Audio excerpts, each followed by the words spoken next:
Hello. What's up, everybody? Wait. No? Is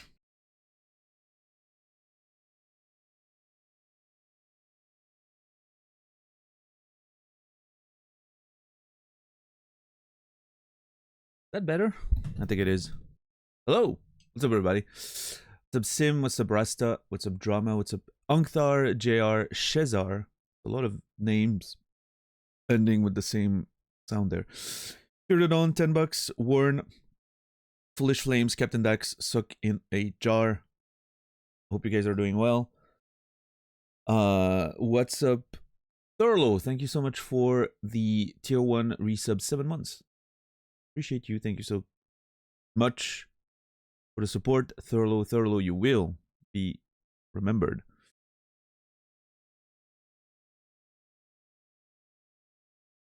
I have a bit of a migraine today, unfortunately. Yesterday, when I was ending the stream, I had the beginning of a migraine. I went to take a nap. I felt a little better when I came back, but then I was playing some Street Fighter and it sort of made my headache worse. Well, migraine. I wish it was just a headache. And unfortunately didn't get some good sleep, and now I'm here. Hopefully, I don't know, the stream does its usual magic where I start a stream with a migraine and miraculously it disappears. I don't know how it works, but I guess getting distracted maybe helps. So hopefully it works the same. Otherwise, we'll see. Maybe tonight will be even shorter, but we'll see. The Marik. Anyway, let's go sit on that main menu for a little bit.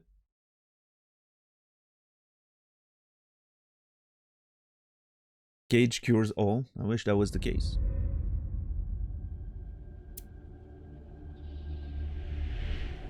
Yeah, how are you today, Captain Dax?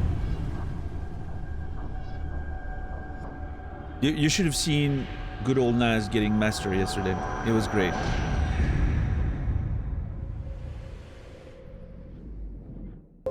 I was in a casual at the time, and you can tell the moment that Naz was near the end of his round. Because, well, I mean, if you'd watch my replay of the casual that I was playing at the time, you could tell when Naz is getting to the end of his round, because I'm literally not playing anymore. I'm in a casual match, not playing anymore, because I'm watching Naz's screen.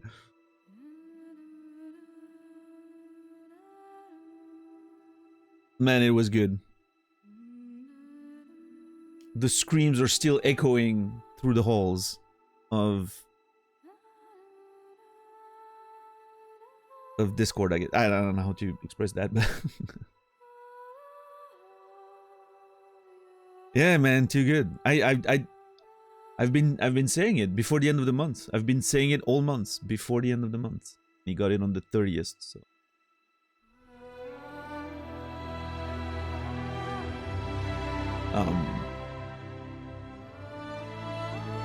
Yeah, it was great. Now, I've said for myself before the end of the year. I'm starting to have some doubts about that, but I don't know. Not because I don't think I can make it, because I'm hoping I'm hoping the frustration's not gonna make me quit the game before that.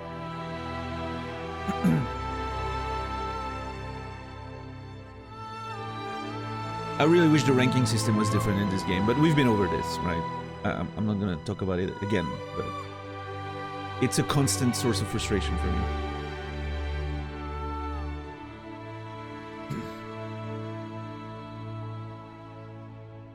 Colette, thank you for the 17 months. Appreciate that. Thank you so much. Appreciate the support by way of $10. Colette, you will be remembered. Did you end up figuring out your Castlevania stuff yesterday? I was very excited to watch you play Symphony of the Night, but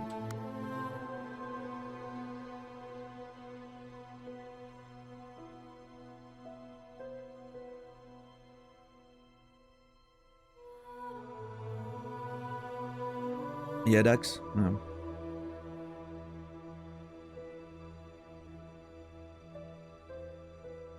Whenever I have a migraine, I stop having the migraine and start feeling awesome instead. Yeah, of course. That's one should do, obviously.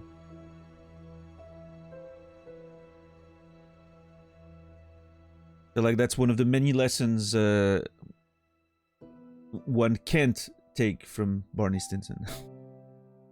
I'm not saying he doesn't have any valuable lessons at some point during this show, but that wasn't one of them, sadly.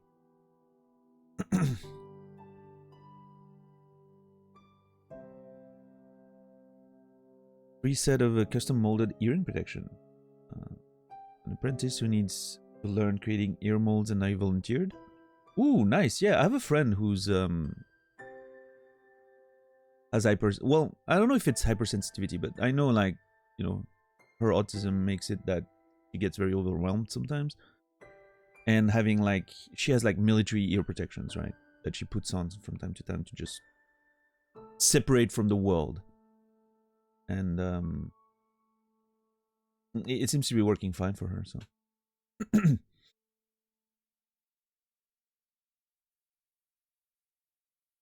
Taking too long, making me anxious. Didn't get it fixed on stream.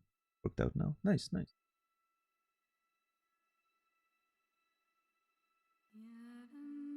Yeah, I mean that's some. I think that's what you the what you get for doing such a weird concept as the game wheel. Why would you ever give that much power to people on your stream? I don't understand. It makes no sense to me. And having to have all those games ready to be installed at any time. Way too much work. Way too much work. I'm glad it works for you, though. But man, just looking at the wheel makes me anxious.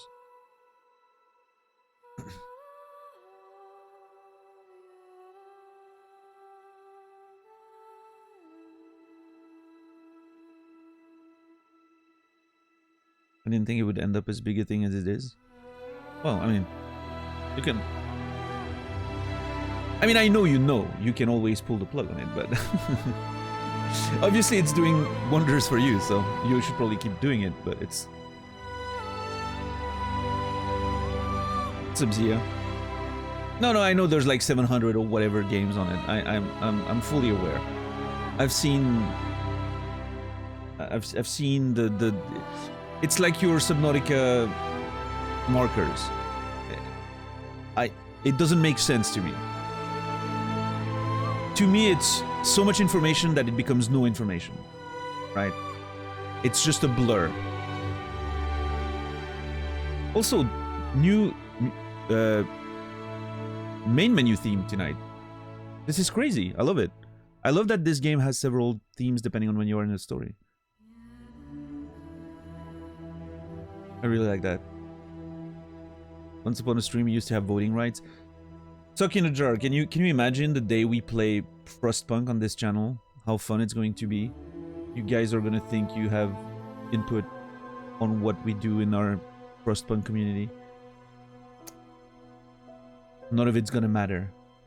I will rule with an iron fist.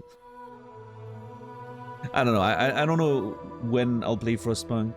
I don't know what kind of format I'm gonna do, if I'm gonna, you know, take chat's input on decisions and all that. As a community, we'll see, but yeah.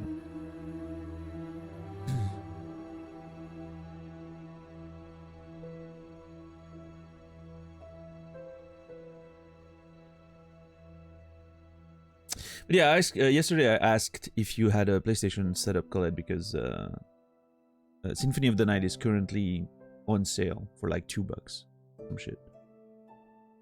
And it's very quick to download. It's like 100 megs or something. So that's, well, maybe a little more, but basically a few seconds of download. That's why I asked, you know, if you had one on the ready. But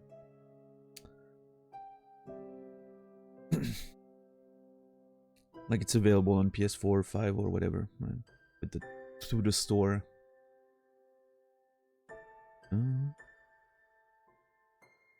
I got it the other day. Wait, Symphony of the Night? My roommate in the hospital is 2 set custom molded, one for sleeping, one... oh yeah, nice. Yeah, that's cool, Anktar. Hey, I hope you can get it. That'd be awesome. Yeah, you get the extra games. I don't know about the other games in that package. I haven't played them. Symphony of the Night is a pretty good game. I don't like it as much as some other people do, but I think it's a good game.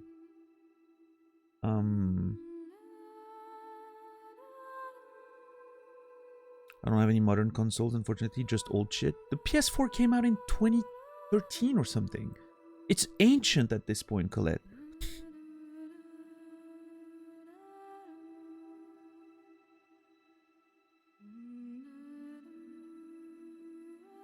What's up, Harmon?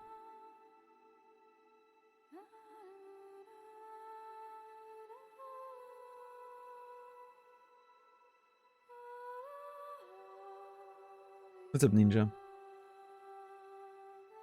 The PS3 was out in 2013? Isn't that what I just said? Did I misspoke? Because that's what I was trying to say. Sorry. I need hearing aid. Oh no, well, maybe I said 18. I don't know, but I meant 13, of course.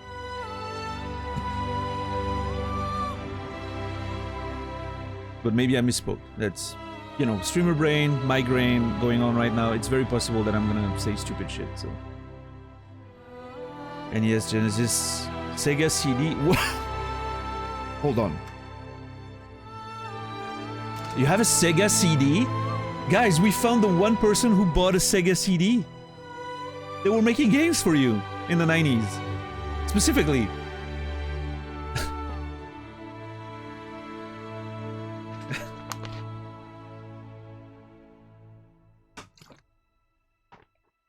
Did you have a 32X too? To go with it? What's up, Kaiser? No, the Sega CD was actually pretty popular, believe it or not. The 32X was a bit of a disaster, even though it was honestly a pretty good add-on. Could run a few of those Sega arcade game. Yeah, what's up, Kaiser? What's up, B-side? Good to see you. TurboGrafx 16 CD. Man, those were the wild days when it comes to fucking hardware, wasn't it? Say what you will about, you know, today's sort of one-dimensional scene, and you know, there's basically Microsoft and Sony, and that's it. But it certainly makes things a little bit easier. Because back in the day, Jesus, the 3DO, the Jaguar, 32X, the what was it? The CDI. You guys remember the CDI?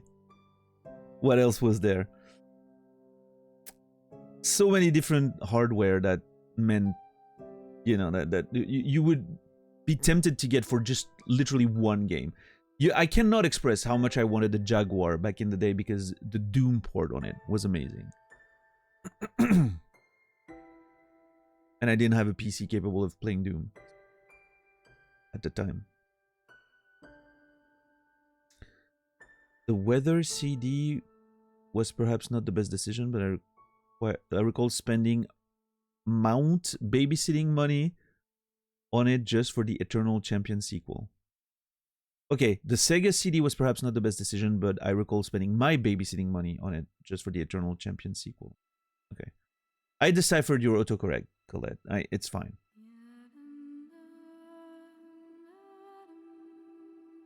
I don't know how it got from Sega to Weather. Also, why would it correct my to Mount? That seems like a very niche usage, but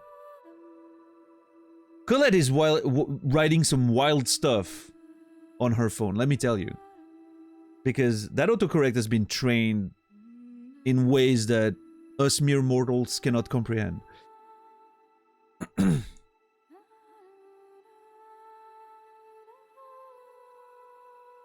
Oh yeah, Nintendo. I always forget about them. Yeah, I don't have a Switch. I haven't had a Nintendo console since the Wii U. And the main reason I got a Wii U was Monster Hunter Wii U. but maybe Mario Kart. That was fun.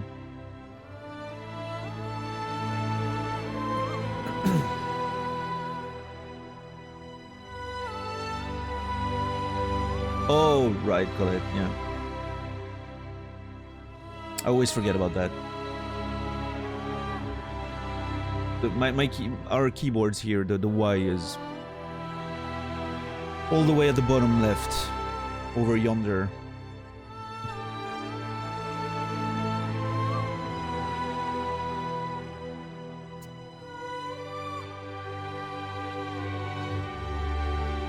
But yeah, I never got a Switch.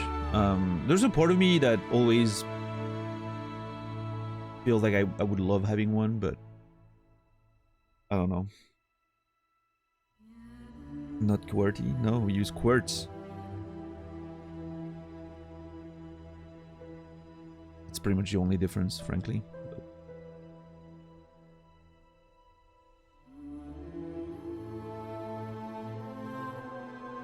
You don't want to see my keyboard layout? Are you using some weird Dvorak shit?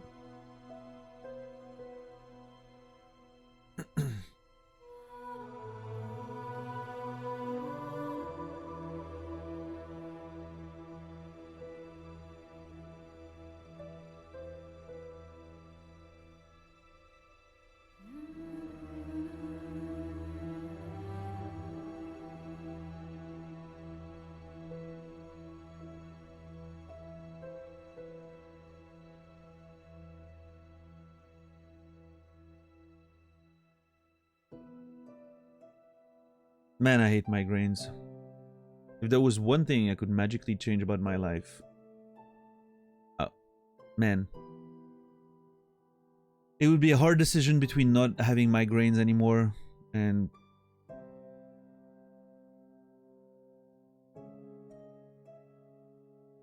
having magical infinite money. In not in the sense that I would be rich, but in the sense that money wouldn't be a thing at all. Like I could just, the bills are paid. If I want to order something, it's paid, and I don't have to worry about money at all, right? That'd be a great magical superpower, but I don't want to live differently. I just want to not have to worry.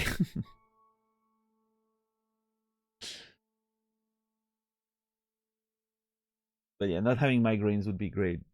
Neo 2, a Germany-based ergonomic layout.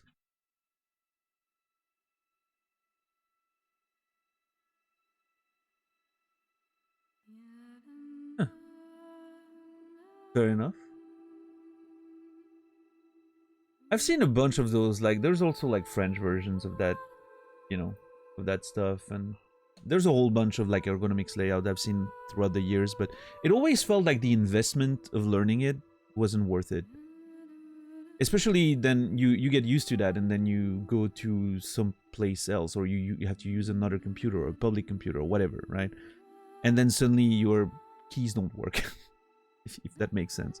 It always felt like a big investment that made that I found hard to justify long term.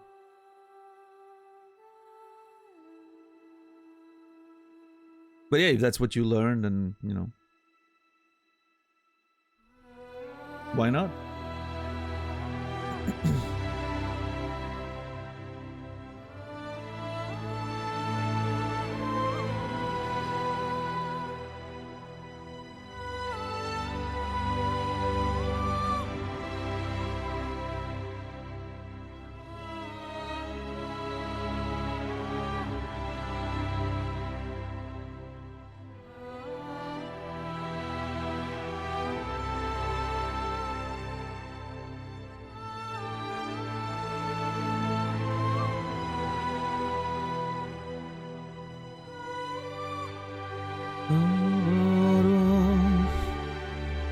I'm really enjoying this title screen.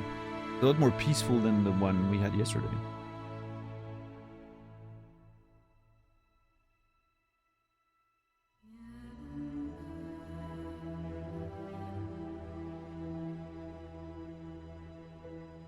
I love the little eye movement.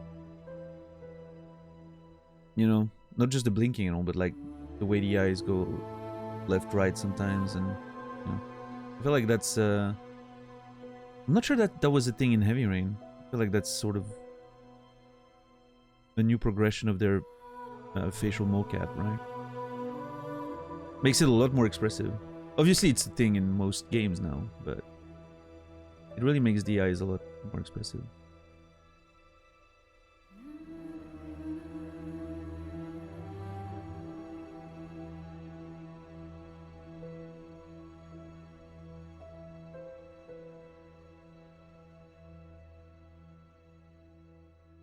I can switch pretty quickly. Oh, that's good. Reminds me of Lord of the Rings music.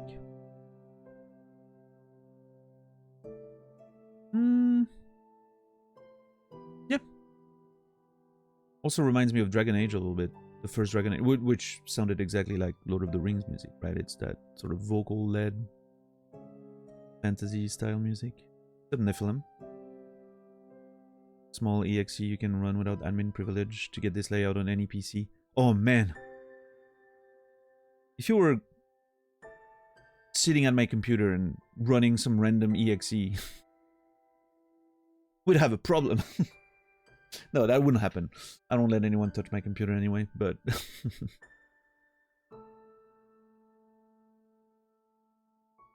Nah, I understand what you mean. What you're saying is that it's practical to go around with a USB key or something and have that very readily accessible. Great.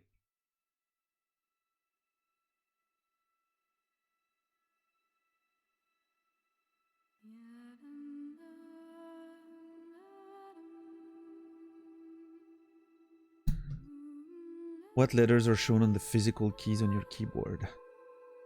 None of them. That's the way to go. The keyboard I was using before the one I have now had no blank keys. But for this one, I hesitated when I ordered this Model F Reprod. I was like, there was an option to have like blank keys. I was like, I really like the blank keys.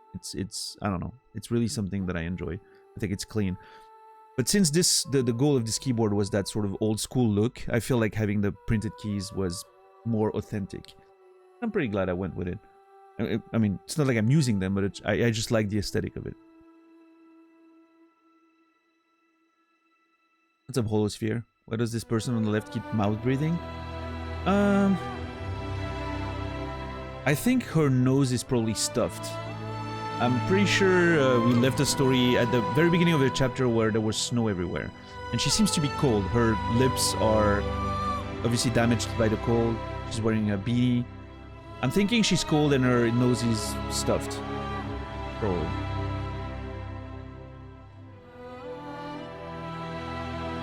Assumptions. I don't know.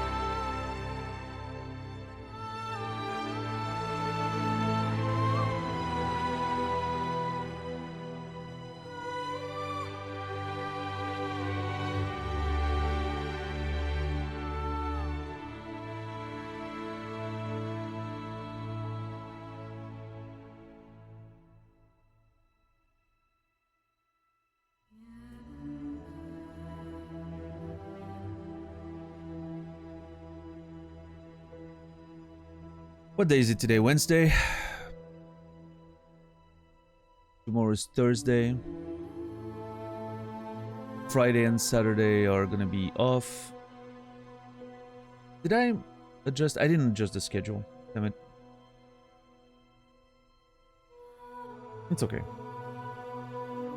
But yeah, Friday is probably gonna be off this week too.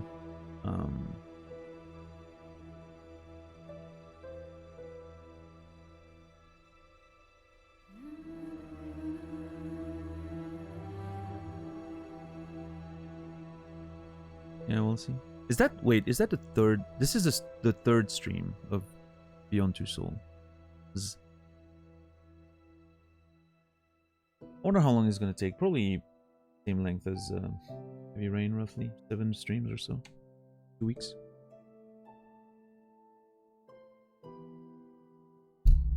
Ouch.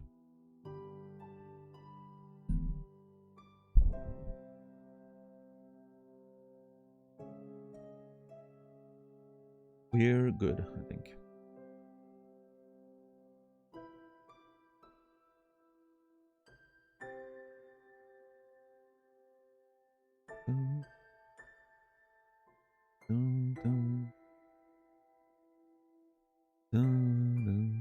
Alright, let's get in there. So again, this takes place after we escaped the big police chase, but before we got apparently caught by the police, and at the very beginning of the game when we had to dispose of the SWAT team. What's up, Blast? How are you doing today?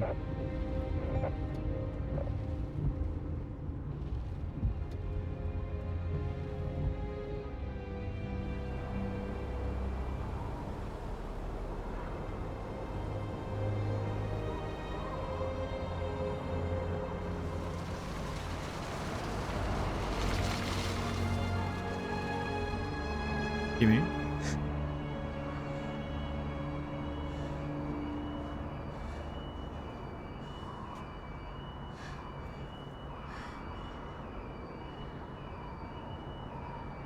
Interesting. So that's one set piece I remember. I remembered from this game. I remembered the snowy homeless vibe situation. I don't remember what happens like from a plot standpoint and all that, but I remember there was a point in the game where that was the situation. And if you remember when we were playing Fahrenheit, I said remember this sort of vibe, like when we were with Lucas walking in the snow, and he was pretty much wearing exactly what she's wearing now. Which is interesting because again, we keep going back to that, right, Captain Dax? Iterations of the same sort of ideas. It always keeps happening. Very interesting.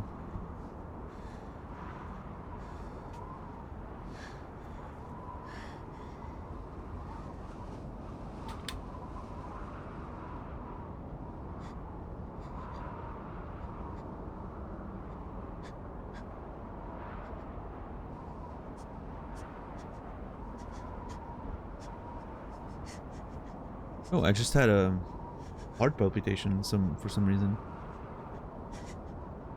That was weird. Happens from time to time, like every fucking few months or so. I'm sure it's normal, but always weird. Feels like, I don't know, your heart is just stopping for a second.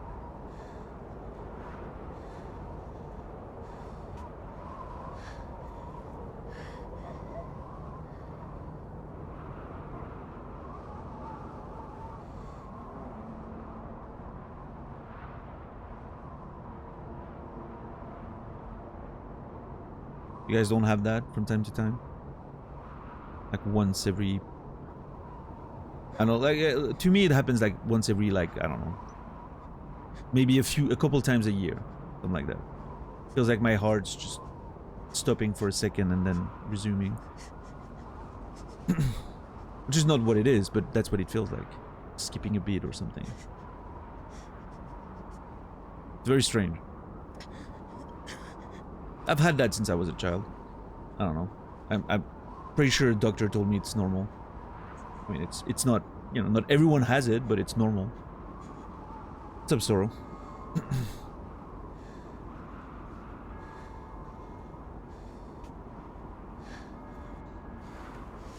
Anxiety, I get that sometimes. Yeah, mine's not, no, that part of it specifically is not, for me, linked to anxiety. It's just a physical thing, right? But...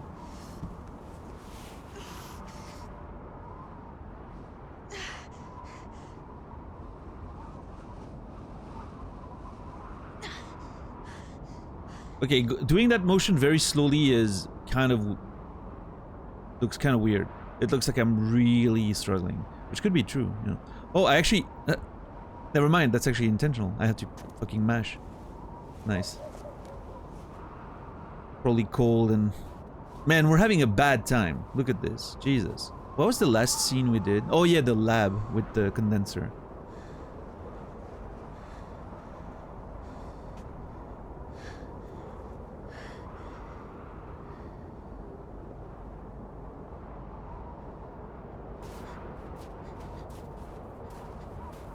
But yeah, this is very reminiscent of Fahrenheit.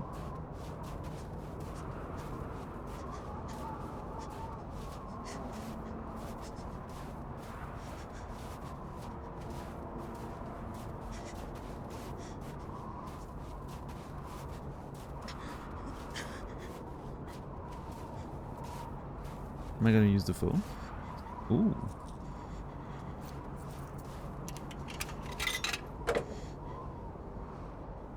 Who am I calling?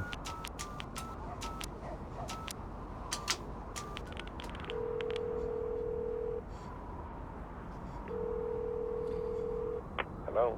Oh. Nathan, Jody? Jody, where are you? they're back. They're all around me. Good God, Jody, what's happening? I'm tired. I'm so tired. I don't think I'm gonna make it. Tell me where you are. I'll come right now, Jody. Jody!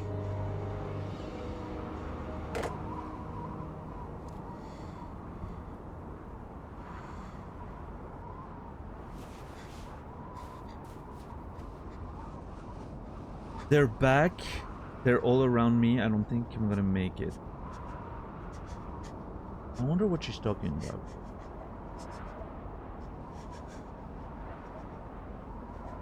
She could be talking about those monsters. Because, like, obviously, when she was a kid, we knew she was being tormented, right? And now a part of me, after the previous scene, a part of me wonders if those entities were somehow finding their way around her without needing like a portal, like the condenser thing we saw, right? Maybe because of the presence of Aiden, maybe the entities from the Infraworld managed to find a way to find her. Or maybe she has a I don't know, maybe there's something weird about her and she has the power to sort of bring them from the other side or something.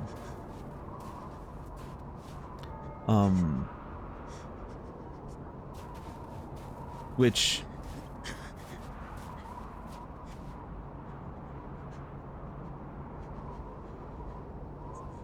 so she's being tormented by those.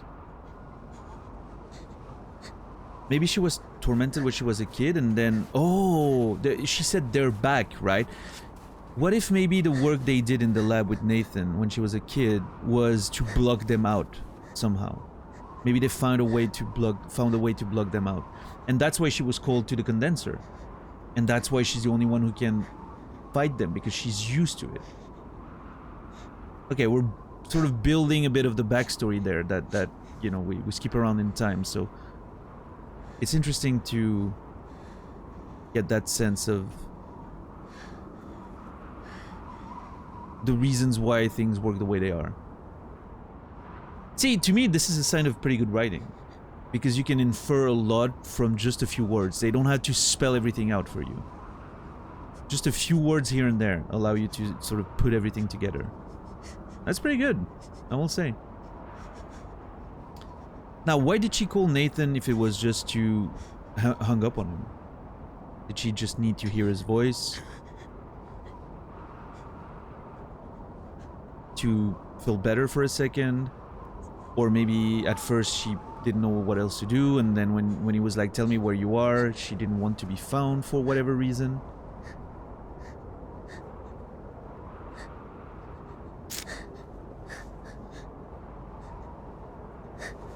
I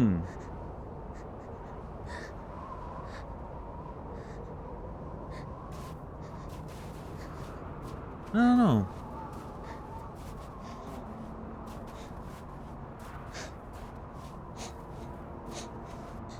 What's up, Atherma? I have a bit of a migraine today, but I'm alright. How are you?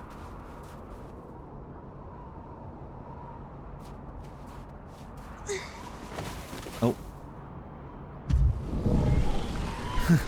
I literally stopped just before we got... Oh, what the fuck?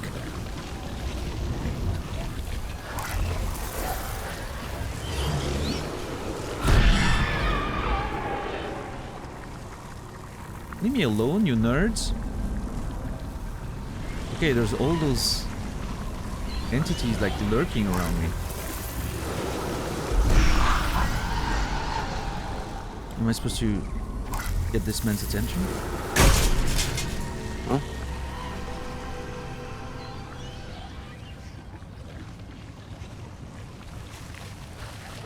Sir? Hey. The hell was that?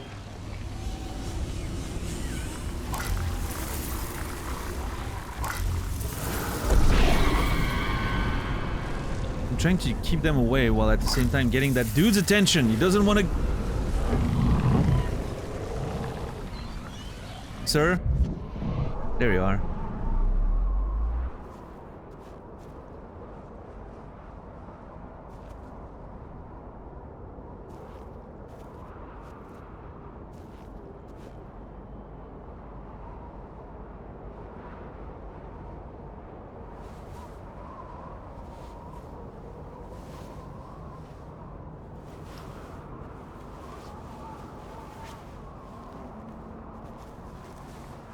Closed on the house earlier today. Nice, the Therma. Congrats. Yeah. Hell yeah.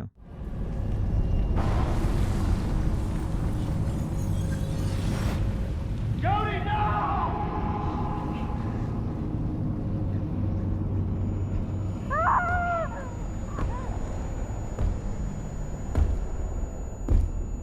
Come on, girl. Oh no, are we having visions? Oh god. Hey. I think we're I having think you'd never wake up. premonitions again. We've been through this in Fahrenheit. Where am I? Urgh. You're in my place, kid. Oh, Not very luxurious, but quiet. Found you in the streets a few days ago. You were in pretty bad shape. You've been taking care of me? Ah, come on, somebody had to. I couldn't leave you lying there, dying like a dog in the street. My name's Stan. What's your name? Jody. Welcome back to the land of living, Jody. Nice to have some company every once in a while. Some coffee? Strong? Tastes like shit, but hold you up against the cold. okay, pause. What's up, Freaker? Thanks for the Prime Gaming sub. 7 months. Appreciate you. Less money for Jeff. More money for me.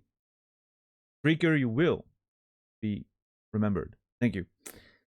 When is this in the timeline? After we escaped the big cop chase, right? The big like FBI whatever chase, but before the beginning of the game, when we were in custody and the SWAT team came in, and, you know, somewhere around there. So post CIA, post all of that. One of the latest scenes we've seen so far.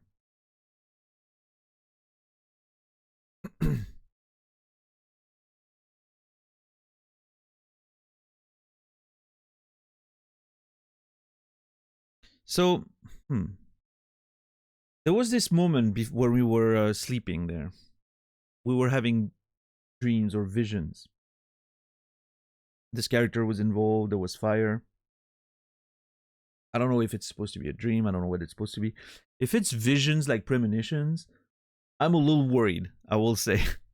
There's already a lot of stuff in the game, like in terms of like superpowers, right? Aiden being able to heal, protect us from bullets, telekinesis, whatever, all those things. Personally, you know, the way I look at this when it comes to writing is you don't want to throw everything in the fucking sink, right? You want to have a clear sort of limit to the powers that your character displays. Otherwise, it becomes a bit... It removes a bit of the stakes, right? If the character is too powerful, because everything can be prevented by having like powers showing up exactly when you need them. I hate that. I think it's important to establish early what the powers can do and how, and then you stick to that, and you make sure that, you know, there's still stuff that's gonna pose a problem for the character, and you don't want new powers to be just appearing out of nowhere to save the character in a moment of struggle.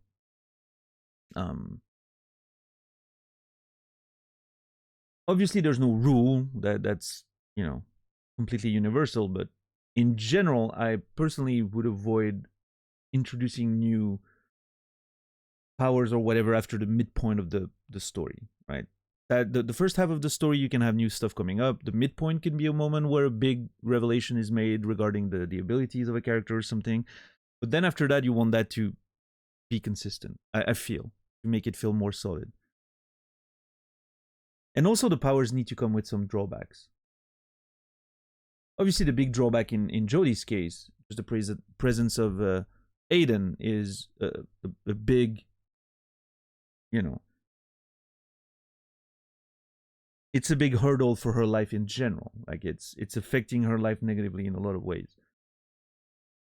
But I would like something a bit more tangible, maybe, than just that. What's up, Naz? What's up, Brendan? Yeah, I mean, of course, maybe Cage would, for sure. I'm just saying. That is Master Naz right there. I was talking about that earlier, Brendan, but when Naz was in his final round for his promotion, I was in a casual match. I literally stopped playing. I think if you watch the replay, I was just walking forward for like 10 seconds because I'm just holding the button, looking at Naz's screen. Forgetting to play.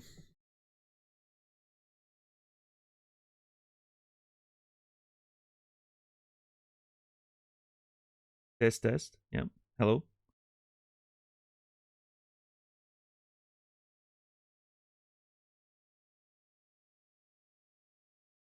Twitch is acting up for you? Okay. Well, that's unfortunate.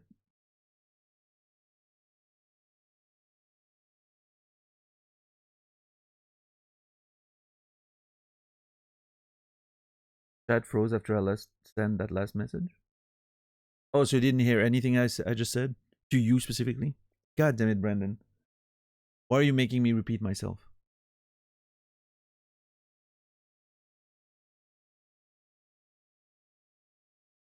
What's up, Shepard?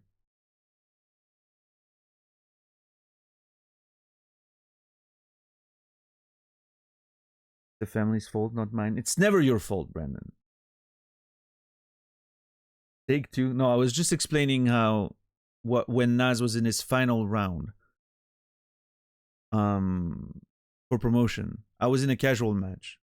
And if you were to look at my replay of that match, you can see me like walk forward for a good 10 seconds because I wasn't looking at my screen anymore. I was just like, my hand was resting on my fucking controller. I was looking at at Naz's round, just walking forward.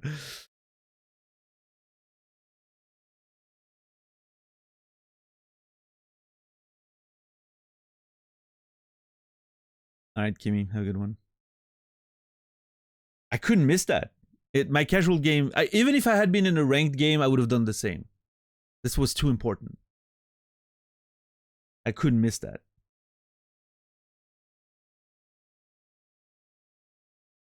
Listen, very early this month when I switched to PC and we started like playing like really hardcore and all that, and I said to Naz, you're getting it before the end of the month. We all knew it, Brendan, not just you. I said before the end of the month, and he got it on the 30th. Like, can be more accurate than that. Now, I said for myself that I was gonna get it to the end, before the end of the year. I'm not sure I'm gonna be right on this one, but I'm sure I'm gonna try.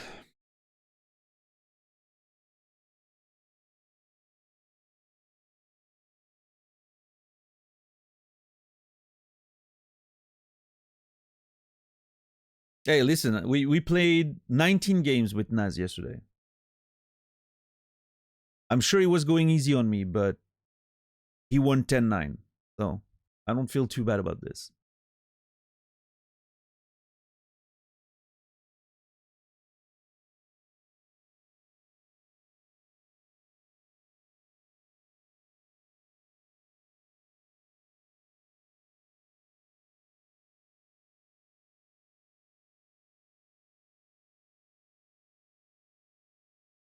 Yeah, I mean it's a funny thing, Brendan, because I've actually been doing that a whole lot. The literal game you picked, I watched the VOD yesterday. The literal game you picked was a game where I was uncharacteristically defensive because I was getting flustered by his air shit that I couldn't anti-air for whatever reason during that game. My inputs were never coming out, or I was just not fast enough.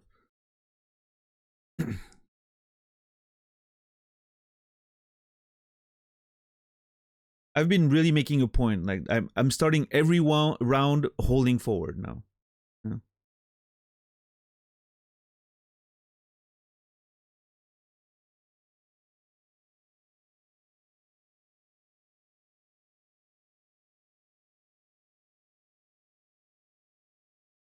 Well, that was specific for our games, I guess, Naz. I was walking away because I was catching you with the fucking move forward thing every time.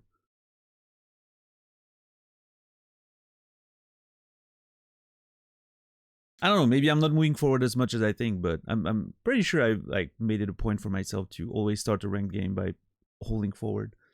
So I'll keep being more aware of that and being careful. What's up, Ilse? How are you doing today? Thank you for the raid. Appreciate it. Were you crafting today? What was the plan? I'm okay. I have a lot of a bit of a migraine today still. Like started yesterday and it's persisting, but I'll survive. I'm unfortunately very used to it.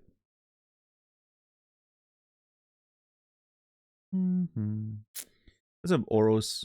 You prefer taste or texture when it comes to food?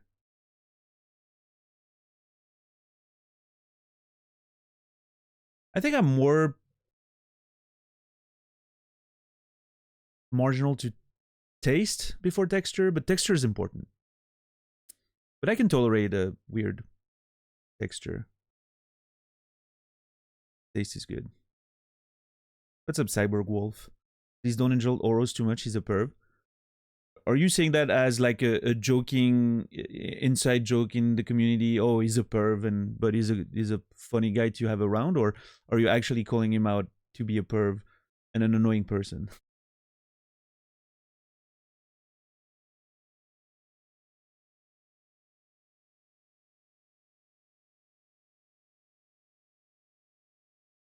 I'm asking for a clarification. It will be very important in the next step of this conversation. I was playing another spooky point and click. It scares me.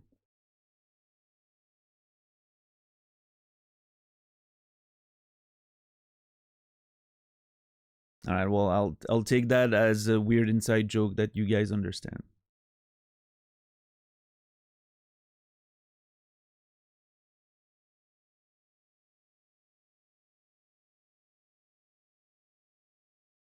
I'm asking because I've had the situation where you have someone raiding you, and then someone speaks up, and the streamer's like, "Oh, we don't, you know, we don't want to, what's the word I'm looking for? We don't claim that person. They're just along for the raid accidentally. In which case, we just make sure to clean up."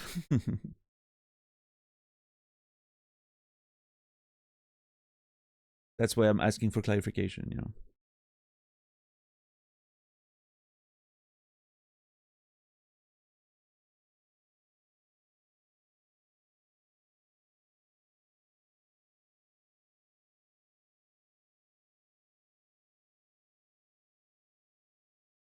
Anyway, let me catch up. What was Brendan saying? I don't want to give up ground for no reason in the game. Yeah, no, for sure. Well, yeah, we'll see. I'm gonna keep working at it. Try to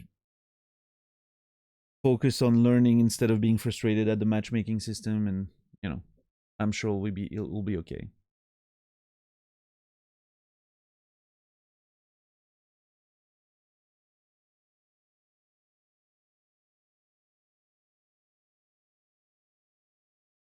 Oh, don't be sorry, Ilse. You're not fully responsible for your community.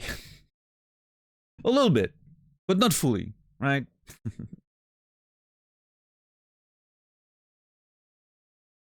No, you're always welcome. Thank you for bringing your peeps over. What spooky point and click were you playing? What's the name of what was the name of it? If you don't mind me asking. I love a good point and click, so I'm always curious. Thank you, Oros. It's been a part of my been a part of my life for a good 2.5. Well, I would say 2 years since it's been in this state. It took about 6 months to grow at first, and then it pretty much stayed this way since then. 2 years now. Yeah. All right, Brandon, have a good one.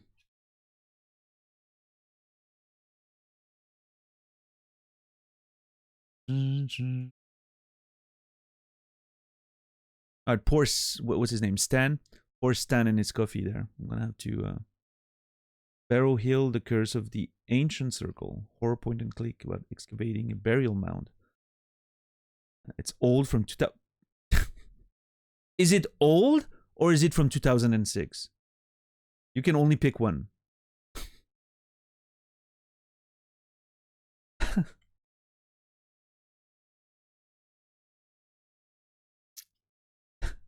God, I feel old. I feel old. 2006.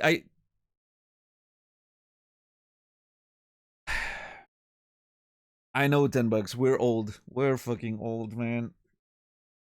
2000. Listen, 2010 is becoming retro for some people. Fucking PS3 games are retro now. What the fuck are we doing?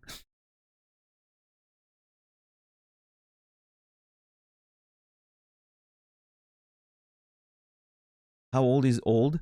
Okay, to me, it's a weird, very arbitrary distinction, but I'm starting to consider games being old or like retro before 2000, right? That's sort of my cutoff. At this point in, you know, I didn't feel the same like 15 years ago or something, right?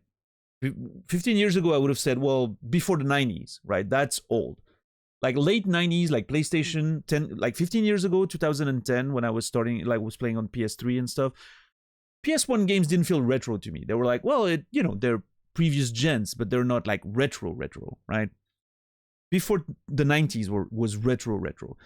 Obviously, as time moves along, that's a moving goalpost, right? So now I'm like, okay, at this point, I'm ready to say before 2000, I agree that, you can consider that retro. I think the original, golden era of Final Fantasy 7, 8, 9, right? Those are retro games at this point. I'm okay calling them that. And obviously, it's not that simple, right? It's not an arbitrary line. But I think before 2000 guarantees that I agree that they're retro games. I think 2005, I don't know if I'm calling it retro. It's aging a little bit, of course. Like when I was playing Fahrenheit, right, from 2005, obviously it's an aging game, right? But I wouldn't call it old. I don't know. I was an adult when I was playing them, so it doesn't feel that old, right? But obviously I'm old. I'm ancient by Twitch metrics. So I'm a dinosaur on a platform where, the meteor is about to hit. We're about to go extinct. Us old people, we're gonna get pushed out. Yeah.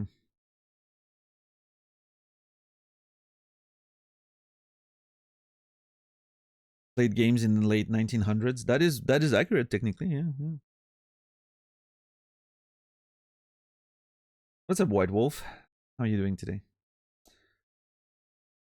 Barrow Hill has a Nokia phone in the game. That feels old. Well, it depends on which Nokia, right? But yeah, if it's like the old what was it, the 3210, like the quintessential Nokia phone from the late 90s. I remember that one very well.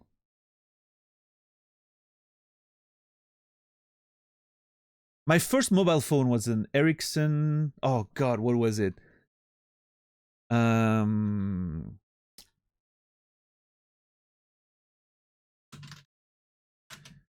what was it? Oh yeah, that was the one. I'm impressed that I immediately found it. Ericsson GF768, I think it was. Yes! Oh my god. I had a yellow Ericsson GF768. I'm pretty sure I got it in 97.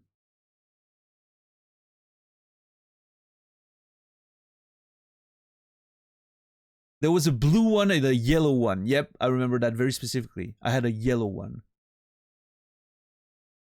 Ha! That's amazing. Look at this. I had the yellow phone. There was only one line with like 5 or 6 characters. Writing text on that shit was... It was something. When you would read the text of someone, you know, when you were texting with a girl, which I was on that phone at the time, and you would get a message and you had to like scroll through the letters and see the whole message. It was so suspenseful. You never knew what you were gonna get. It would take you 5 minutes to read a fucking text because you had to scroll through the fucking... There was so much suspense.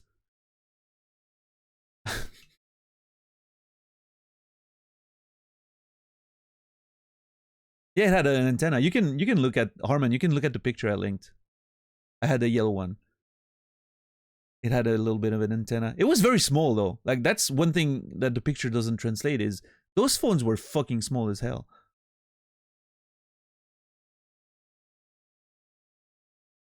And then like the Nokia sort of trend, they became a bit bigger and then they went small again and now we're getting huge with mobile phones. I think we should study like the evolution of the size of the phones. Because I think it's fascinating. It started very small, got a bit bigger with the Nokias and the bigger screens, obviously, and the better batteries and all that required for the screens. And then it got small again. And you had the flip ones at the same time, you know, trying everything to make it smaller. And then obviously smartphones came. And now it's all about like making them bigger and bigger because you want like more screen space. It's very interesting. Yeah. The moment you could start watching porn, the screens got bigger. I'm not sure it was for porn specifically, but obviously, you know, video, media, YouTube, all that, right? That very much contributed. That's for sure. It looks like a toy phone. I know. They were so nice. Love them. Those things were unbreakable, by the way.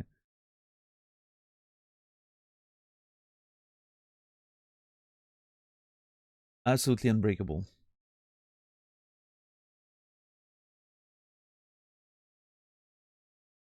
Now you can spend a crazy amount of money to get a smartphone that also folds. Yeah, there's something about those folding screen phones that I don't know, they feel wrong to me. I understand that it works. I understand that they're very, very like resilient. They've been doing testing with like the, you know, things flapping the screens close and open like a million times and you can barely see the wear and tear after like hundreds of thousands of like very, very aggressively smashing the flaps together. That sounds terrible. So I know they work and they're, you know, they're solid and everything, but it just feels wrong to me. I don't know.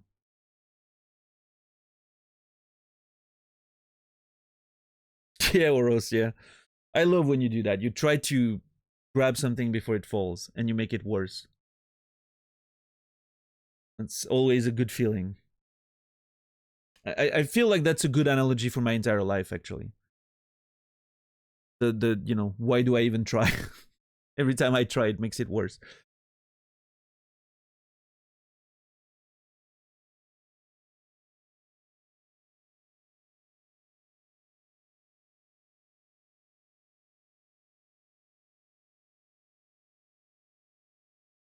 I remember when it first came out, people were separating the lining between the layers on the screen. Yeah, I don't know. I don't trust those like folding screens. It just doesn't feel natural to me.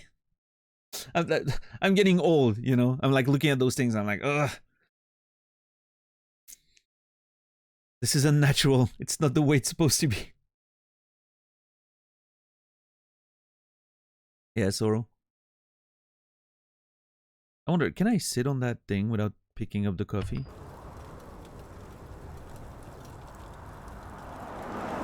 Or is he gonna be mad? Oh!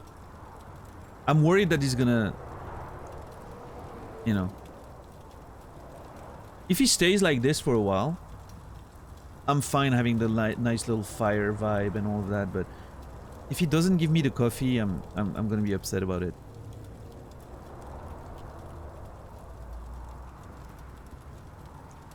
I think we're good? Question mark? Okay, I think we're good. If not, I'll just save scum. But the silence was getting a bit much for me. I was getting anxious because of the silence.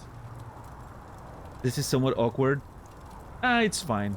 Sorrow. It'll get used to it.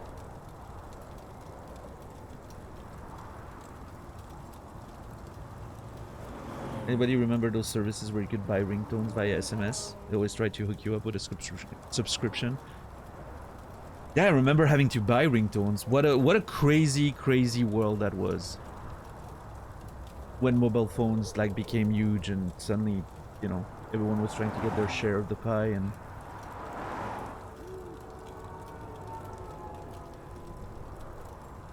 Buying ringtones. Crazy. And now everyone's phone's on sound most of the time. Yep.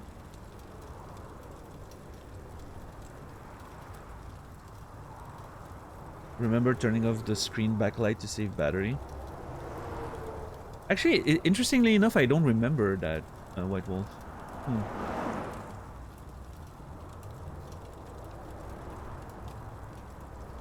I guess I must have like blocked that out of my mind. Or maybe it wasn't a feature that I was using. I don't know. I remember playing Snake a whole lot on those early phones, right? The Nokia phones. I remember spending a good month at one point to be like, I really want to finish Snake. I want to finish Snake. And I was working hard. Like, I was hardcore gaming on Snake every fucking day. It was my life goal to finish. Well, you can fill the screen.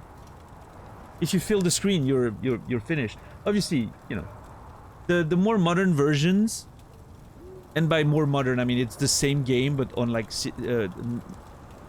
I don't remember the 3210 version of Snake because I never had a 3210, but my version of Snake, you got more point the faster you got the little thing, right? The faster you ate the little thing, you got more points. So even if you could finish Snake by filling the screen up, you could still try to get a better score by doing it faster, right?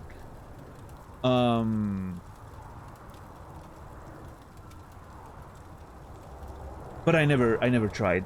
I completed the thing once, like filled the whole screen, and I was like, you know what, this is good enough for me, and I never played Snake since.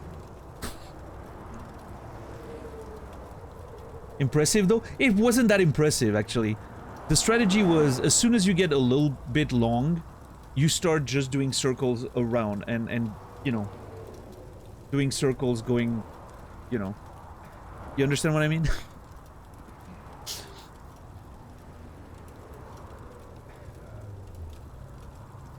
Yeah. You always follow your tail basically. By doing like, you know, spirals around the screen. You want to always be following your tail.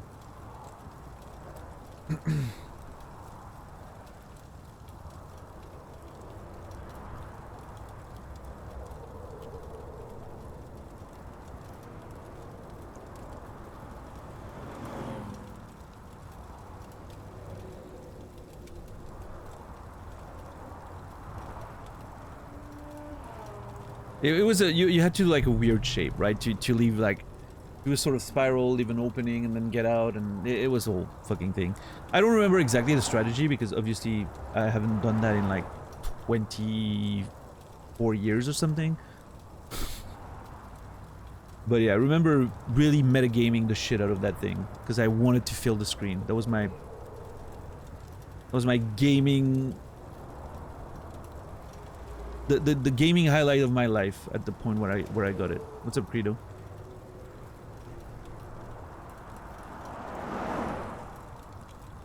What a nerd. I know.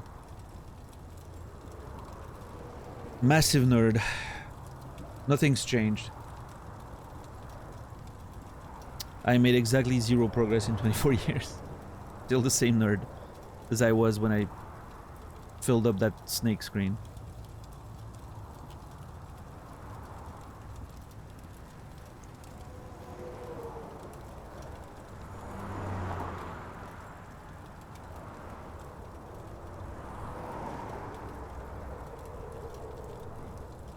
Oh, it just came to my mind. I remember now the strat, the final strat. You would go around the circle of the screen and then you would do lines after lines going down like that, but you would leave one line to the side, right? And you would do the thing like that. And then once you got at the bottom, you looped all the way around and you started at the top again. Always leaving that one line on the side to go back up. It just dawned on me again what the strat was. You do the, you know, doop, doop, doop, doop, doop, go to the bottom, spiral all the way up. Doop, doop, doop, doop, doop, doop, doop, all the way up, go back up. That was the meta strat, I remember now. I was thinking about it like, what was the exact fucking... I remember I was doing a specific thing. It just dawned on me again. Yeah. Peak gameplay, I know.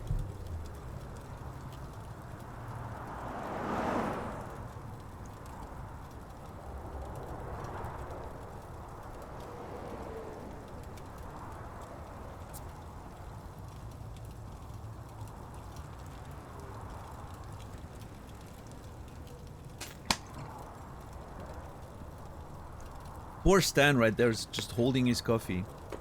Yeah, man's getting a sore arm. Coffee's getting cold. This is terrible.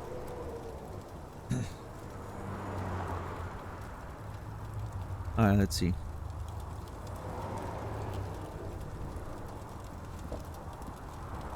Every time I see those slow motion things, I'm thinking we need like some epic music. Are my gloves torn? Oh yeah, my fucking gloves are torn. Like the fingers have holes in them. That's terrible. Get yourself some new gloves, Jody. No, it's not anymore, Stan.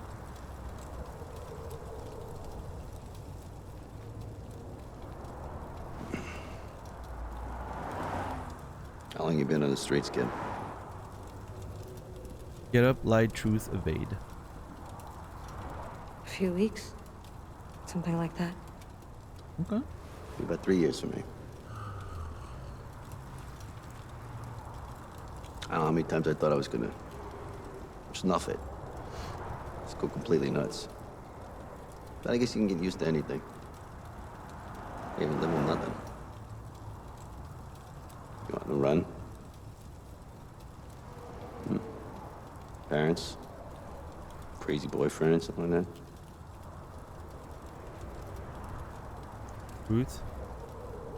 No, nothing like that. Problems with the law, huh? That's the truth? Okay. Nah, it's like, it's none of my goddamn business. As long as you ain't killed somebody, it's fine by me. Hold on about that. I mean, we did it out of self-defense, to be fair. But I really like the performances here, by the way. You got someplace to go? Family? Friends? Somebody's missing you? Truth, again. No. And the truth is very I sad. guess there is someone, but I don't want to see him now. Not like this. Oh? She talking about Nathan? Is that why she hung up, maybe? She doesn't, like, she feels guilty or ashamed.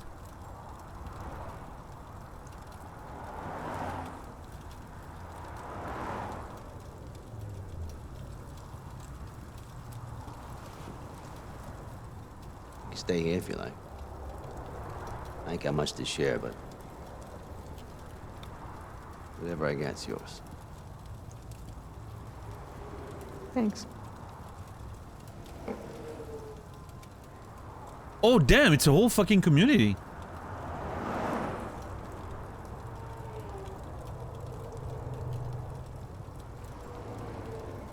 This feels like a very romanticized version of being homeless, if I'm gonna be honest. Listen, I've never been homeless. I'm very lucky and privileged. I've never been homeless. Maybe places like that actually exist. Maybe this is something that actually, you know.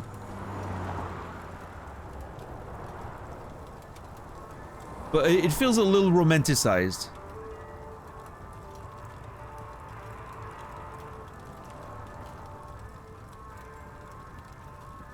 Like, I mean, and I understand that's what you're trying to make it appear as in your video game for the mood or the vibe or whatever, but this almost feels cozy, right? You look at that and you're like, oh man, damn, this kind of looks cool.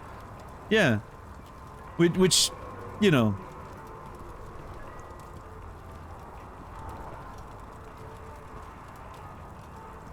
Probably not a great representation of what it would actually be like. Just living the life, yeah, look at that, like just reading a magazine, whole bunch of books.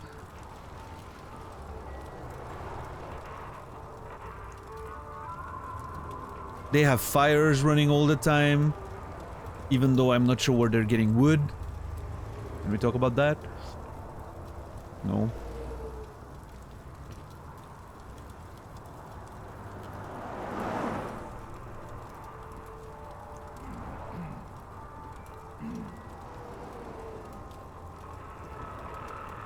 It's alright, Oros, don't worry about it. I don't think you did anything wrong. I was just curious, you know. We're you know.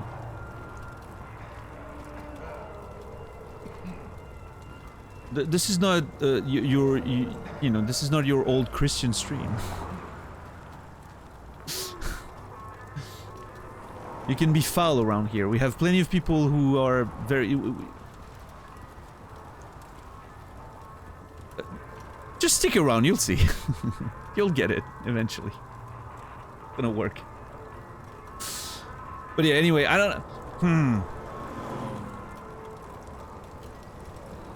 This feels a bit like a you tried... You know, David. But you should reread it? Oh! I should apologize for behaving. My bad.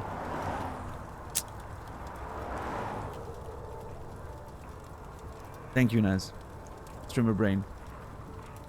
Yeah, this feels like a you tried David. It's unfortunate because, listen. Okay, I'm gonna do something a little weird here. I'm gonna give it a you tried David for trying to portray the lives of homelessness and all that, but I'm also gonna give it a kudos. Because you know what? I actually really like this place. I think it has an interesting vibe. For a video game place, without thinking about the implications of, you know, the actual, like, real life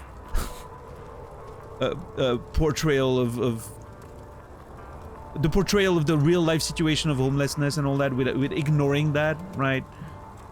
I think this is a cool fucking place. I really love this little hideout. I think it has a nice vibe to it. And I like that it's just letting you live in it a little bit. You can just walk around, there's nothing too stressful. I do enjoy that. I think it's something I'm missing in some of those David Cage games, is a world to explore and live in a little bit. This one seems to do it a little bit more, when it's not like rushing you through some scenes. So, I like that. This is cool.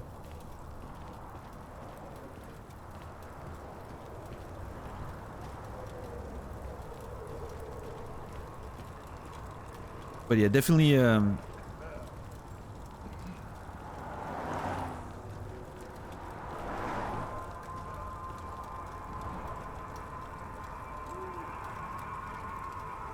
definitely a weird take on your social commentary on homeless life, you know.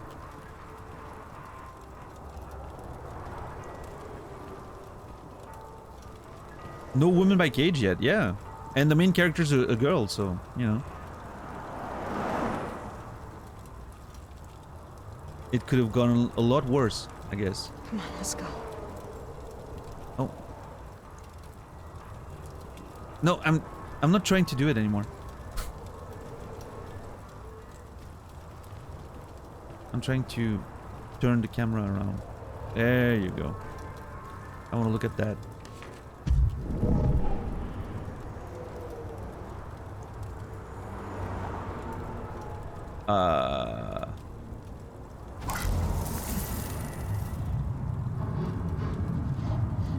Okay. Aiden being able to get memories from bodies made a lot of sense to me. From a picture, though?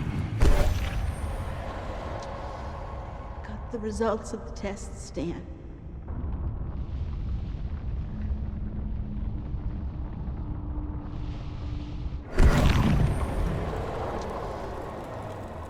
Got the results of the test. Was she sick? Maybe? He comes across as an interesting individual. Yeah, I guess you could say that.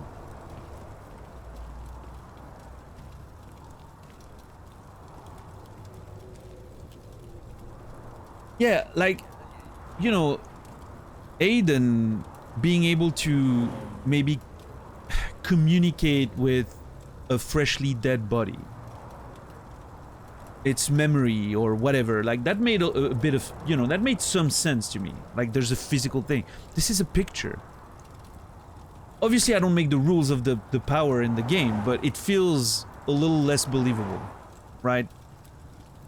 Feels a little bit convenient that you can do that, I think. Can I do it on the magazine, on the, like, the pictures on the magazine, for instance? Can I know what happened during the shooting of that Hype Town cover? Like, what are the limits there?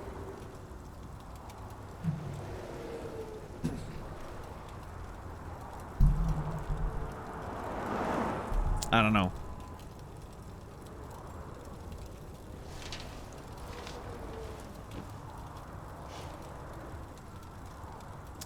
Others help, thanks, get up.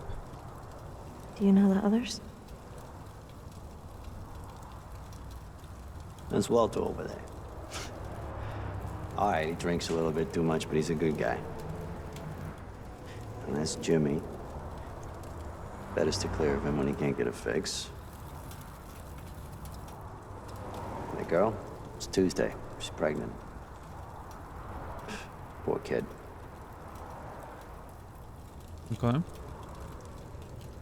Trust, help, thanks, get up. I wish you hadn't saved me. Ooh. I know, kid. I know. But, you know, we all go through that. Sometimes you just gotta hang on in there and just wait for it to pass. Look, everybody here has their own place. Sometimes it just takes a while to figure out where it is. Okay. Help. Why did you help me? Wasn't gonna let you freeze to death. I was able to help you, so I did. It's no big deal.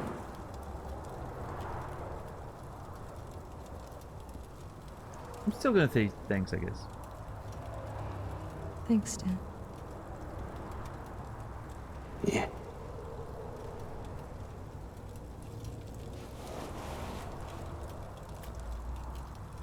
Okay, so clearly Jodie is not doing well at this point as a story, right? Of course, she's on the run and everything, so I guess she's kind of, you know, yeah.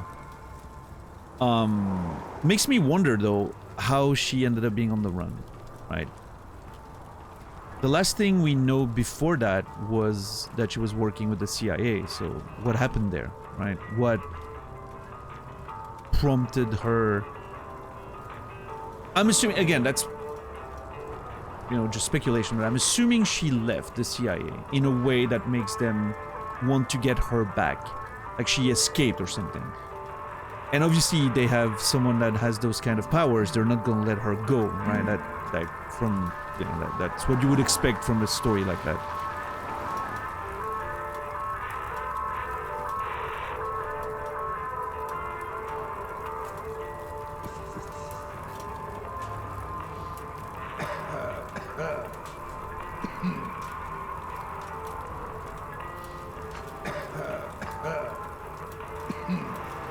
Is he injecting in his hand?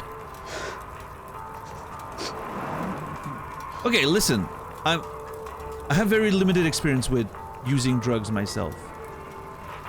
But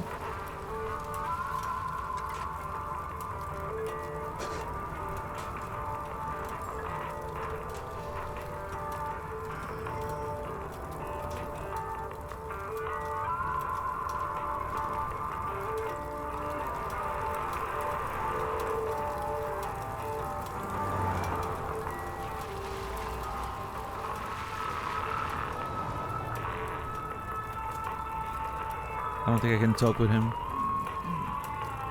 The fuck kind of amp is that?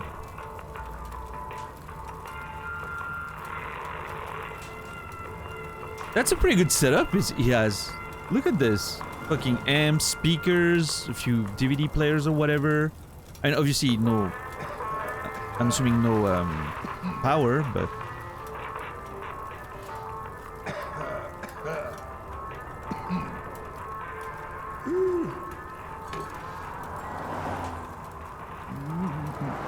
What the fuck is that? Oh, a mirror. Oh, interesting. Nice. He'd use whatever vein has not been destroyed. I mean, he was... What I mean is, from the looks of it, it looks like he was injecting here. I don't know if you can do that. I don't know. Again, maybe it's technically possible. But...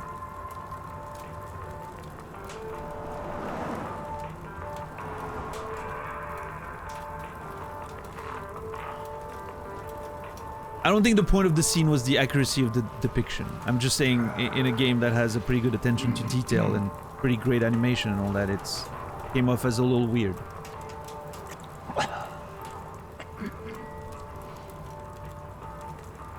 Well, you've risen from the dead. Hallelujah, praise the Lord. Welcome to our magical kingdom, my lady. That man is drunk.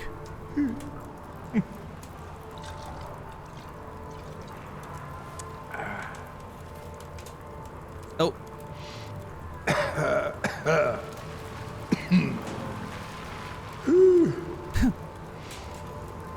That bottle has a will of its own.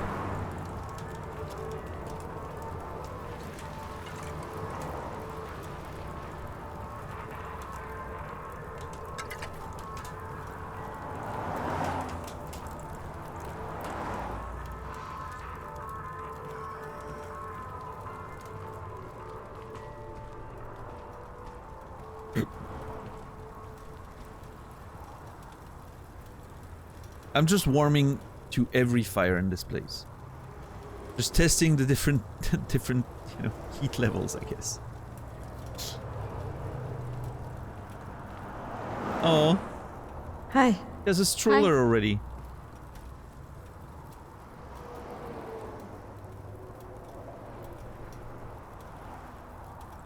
Little plushie, cute. Alright, that's Come on, let's go. an interesting predicament, I guess.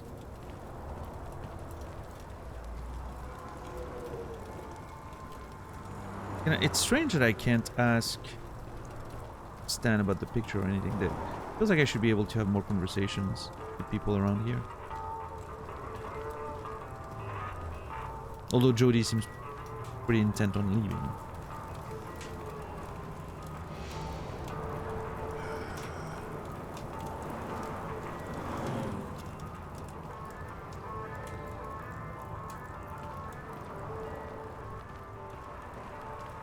There was a thing back there, right?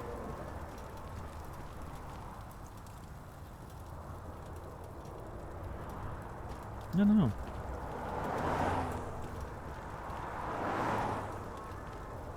Oh.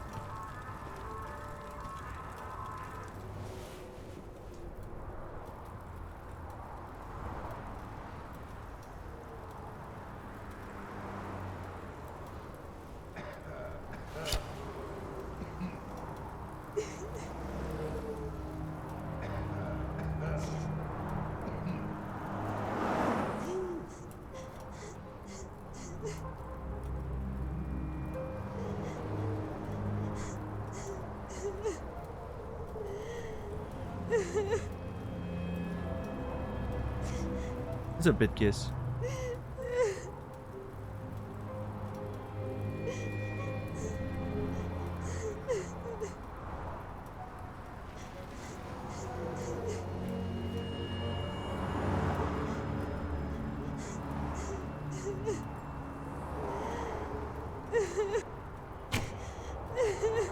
Let me put that back in.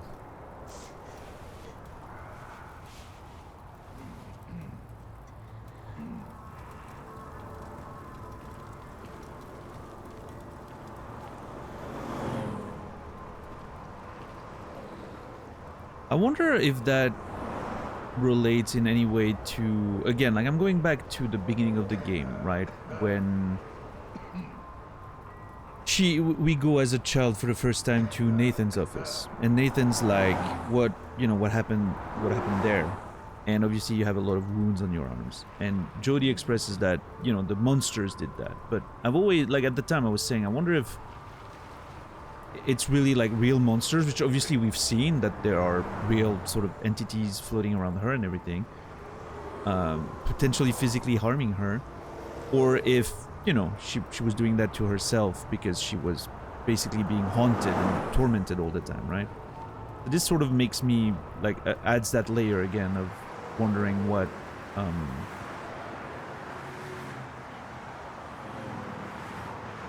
to what extent the harm is coming from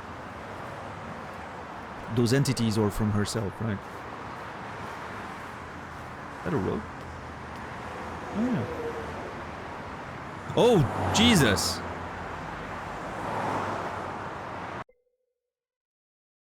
I didn't have a choice!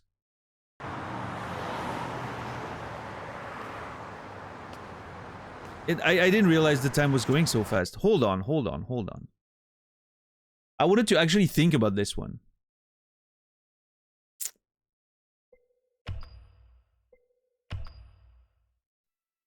I'm gonna bring back the save, see where it starts again. I'm hoping I can think about this one again, because if I realized the time was passing so quickly, I would have paused. But...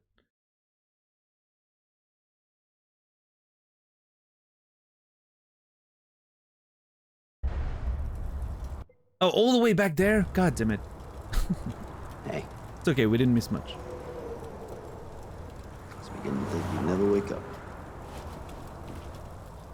Deserved. I know. Where am I? Everything in the scene was just so slow up until that point. I was taken aback by the Not very luxurious. extremely fast, very important decision. Quiet. It feels like the biggest decision of the whole thing is the Running the only streets a time few where you don't days have ago. time to think. You're in pretty bad shape. You've been taking care of me? Ah, come on, somebody had to. I couldn't leave you lying there, dying like a dog in the street.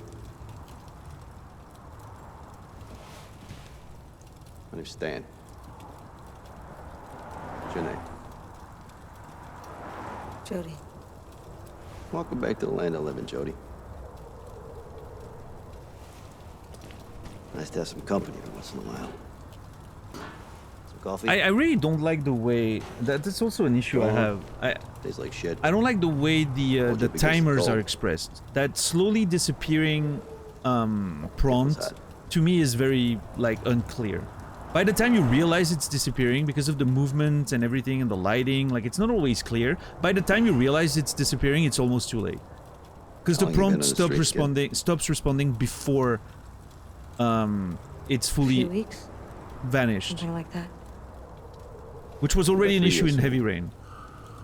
I would much rather have, like a I don't know how many times I thought I was bar gonna going down or snuff it. something. Just go completely nuts.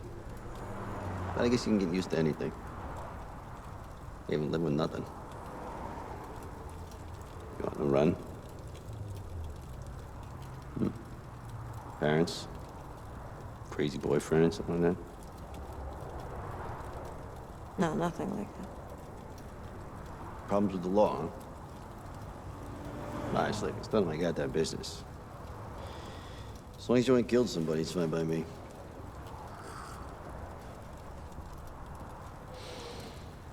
You got someplace to go? Family? Friends? Somebody's missing you?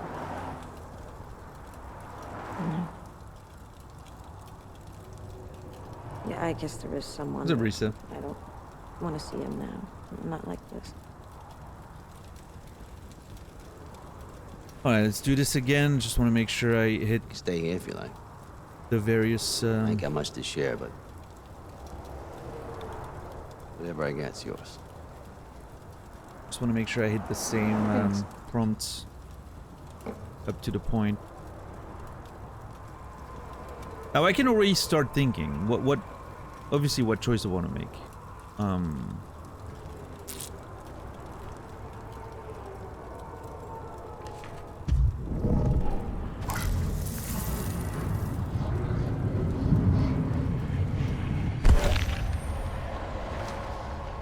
Got the results of the tests, Stan.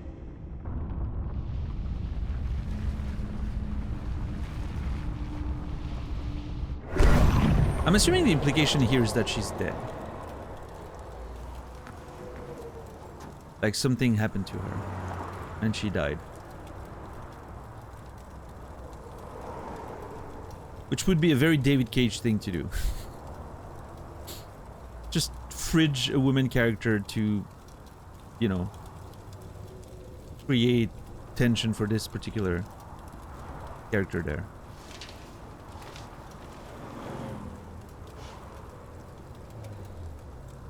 Do you know the others? That's Walter over there. All right, he drinks a little bit too much, but he's a good guy. And that's Jimmy. Better to clear of him when he can't get a fix. And that girl, it's Tuesday. She's pregnant. Poor kid.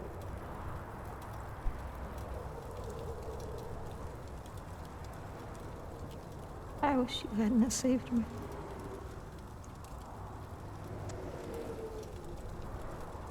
I know, kid. I know. But, you know, we all go through that. Sometimes you just gotta... I never hang thought on about it the fact that you can skip scenes in this game. in there and just In wait moments for it like to these, I'm like, I pass. wish you could skip, but Look, everybody here has their own place. Sometimes it just takes a while to figure out where it is. Why did you help me? Wasn't gonna let you freeze to death. I was able to help you, so I did. It's no big deal.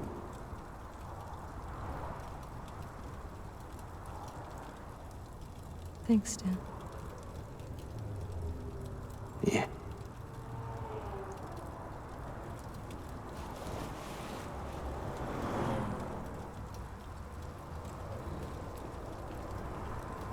Stan's voice actor is pretty good. I like the sort of...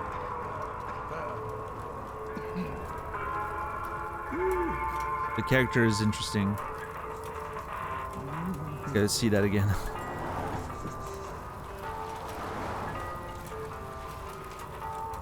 Look at it, straight in the palm. I'm sure the implication is that it goes in the wrist, but it looks like he's stabbing his palm.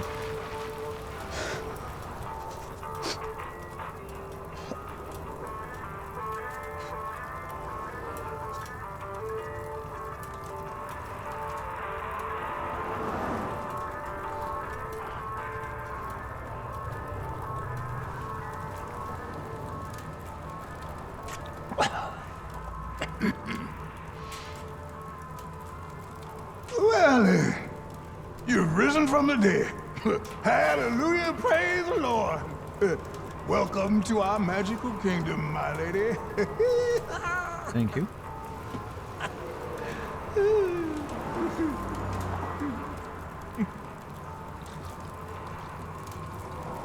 What's up, Chipmunk? What's happening? We're homeless.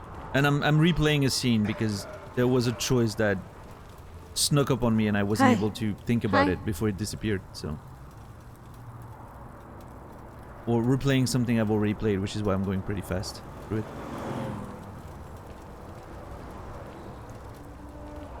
Got back from class. Well, welcome back. Okay, I picked up the knife, so I'm gonna do it again, even though obviously I'm not using it.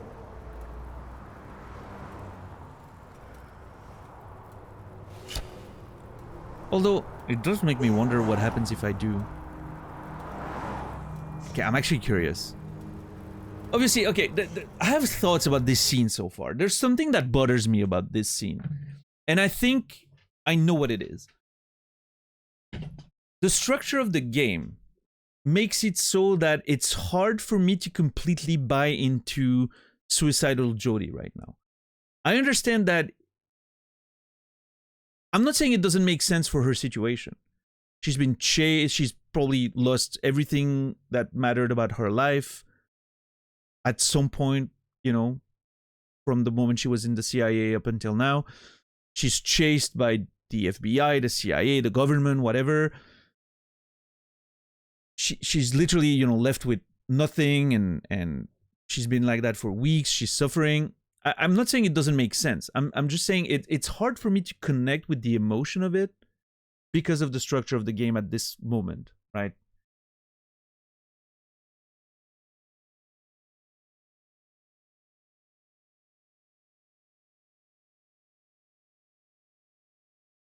I don't know if you guys know what I mean, right? I'm pretty sure she's suicidal, Colette, because she said, "I wish you hadn't saved me," right?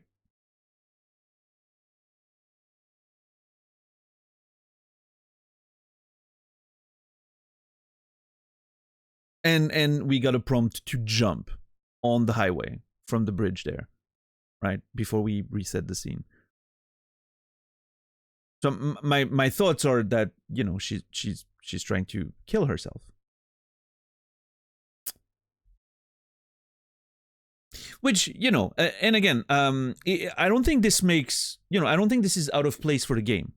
We're talking about the, you know, we talked about the theme a whole lot yesterday. And to me, the main theme of Jodie is, again, freedom. This is a way to free yourself. It's a very sad way, right? But it is a way to free yourself. For a lot of people, you know, that's unfortunately what it feels like. It's their only escape. It's their only access to being free from whatever they're going through. So I don't think it comes out of nowhere. I think this makes a lot of sense based on the context of the story that a moment like that would happen. My only sort of concern about it from like a storytelling point of view is that because of that structure, I feel like I'm not emotionally connected to what's happening right now. And I feel like it should be something that hits me. Right? That I'm like, oh man, this is so sad for the character. Instead, I'm just like, okay, this makes sense from like a story perspective, but I'm not completely connected to the emotional stakes of what's going on.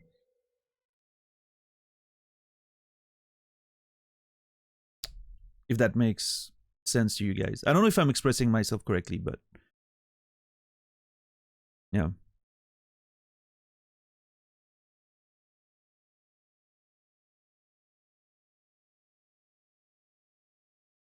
I'm going to try to see what happens.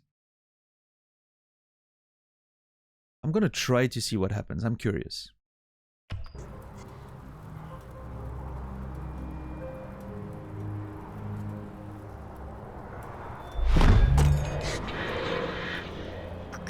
I didn't get off my back, for Christ's sakes. Oh, jeez. Hey, kid. You gonna watch it with that thing? It's pretty sharp. Okay, never mind. That scene, like, immediately got me. That was some really fucking...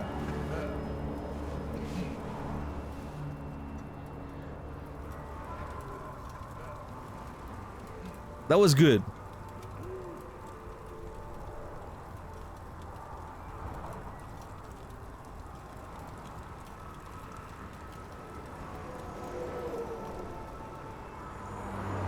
Very sad, but I think pretty well done. I like the sort of like that anger after Aiden knocked the knife out, right?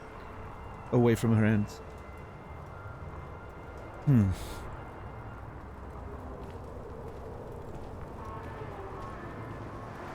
Well, okay, now it really makes me want to try to jump to see what happens, right? Obviously it makes sense the game doesn't let you go through with it because you're the main character. There wouldn't be much game after that, but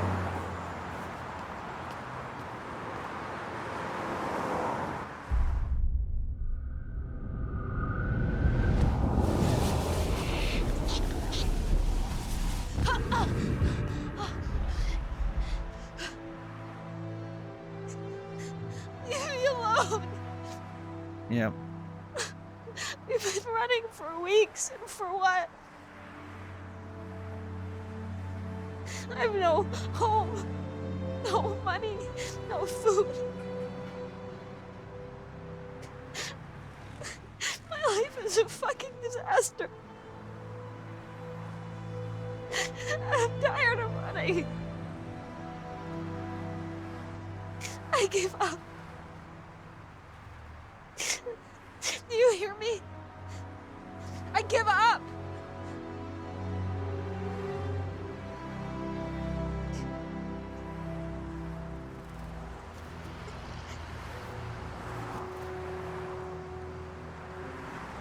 We got nothing left to eat.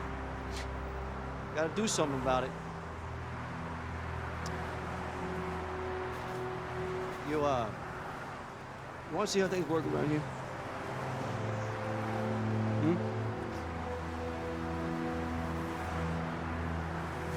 Sure.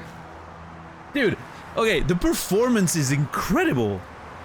Do you see like the not just the voice, right, but the way the facial animations are done and like all the details in the expressions and all that. That is some seriously well done stuff. Who directed this? There's no way that's David Cage. Did the actors self-direct themselves? Because they obviously have more experience than David Cage does. Yeah, no, this scene,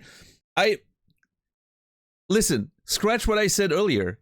I mean, it's still valid, right? I didn't feel the emotional stakes beforehand. But as soon as it got into it and like the you know, stuff started happening and Aiden manifested himself, the emotional, like, notes of the scene really came out really fast there. That was really good. Also interesting, again, I think Ilse, you made that point. Aiden doesn't let her choose, right? She doesn't have the freedom to make her own decisions there. As terrible as that decision is, she's not free to make it. Because Aiden's not letting her. Not only is she sort of, you know, she's caged in that life because of him, but he refuses to let her out of it. I wonder why. Is it because he cares? Is it because he's linked to her? And I don't know, there's a lot of interesting stuff here because we know Aiden wants to... There was a mention that Aiden's angry all the time because he wants to leave as well. Wouldn't her death maybe free him as well? So maybe that changed since those moments, right? Because that was prior to this, obviously.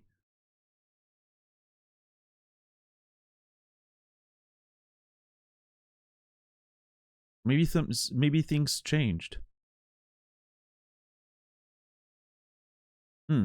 Oh, what's up, Fishboy? How are you doing today? Yeah, the amount of puns in the chat right now is despicable. I would be ashamed if I were you, chat.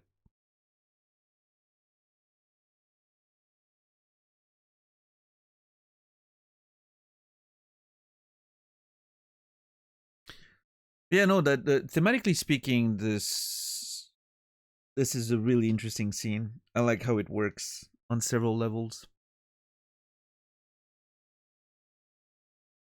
Some good stuff happening in this game. I'm giving it a kudos for that scene. I think that was very, very well done.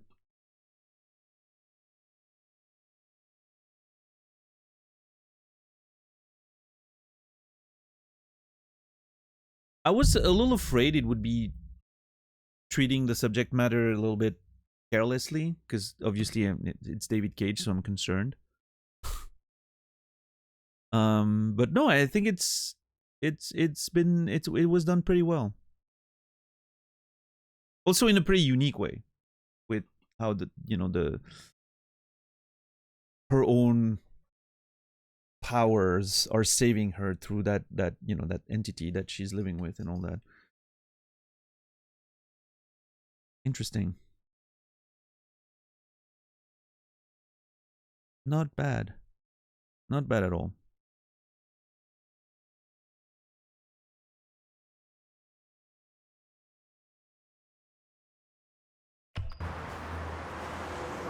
But yeah, I think the performances, the acting performances are definitely carrying a lot of the weight there.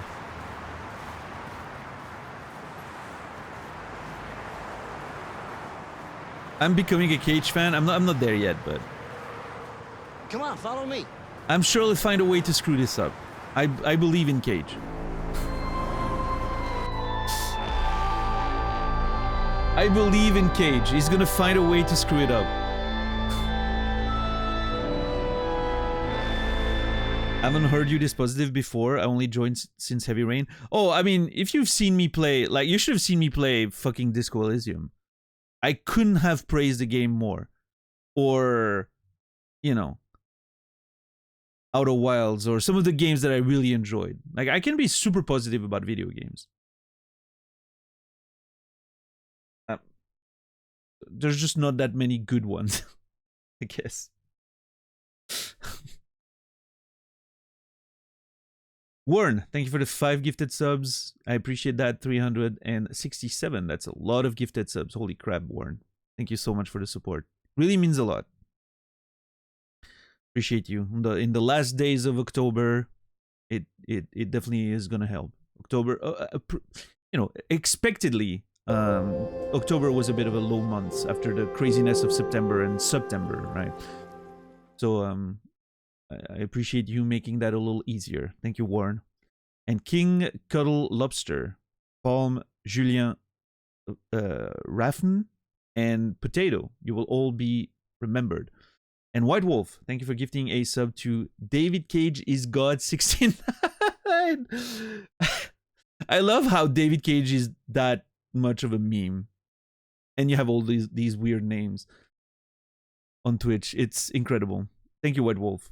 13 total gifted subs. I appreciate it. And David Cage is God 69. You will be remembered. Started watching you play Disco Elysium. That's a long Let's Play. Yeah, I mean, I think if you watch the VODs and you just skip the long conversation where nothing is moving on the screen, you can be done in a reasonable amount of time. But that could legit be his account. Yeah, I mean,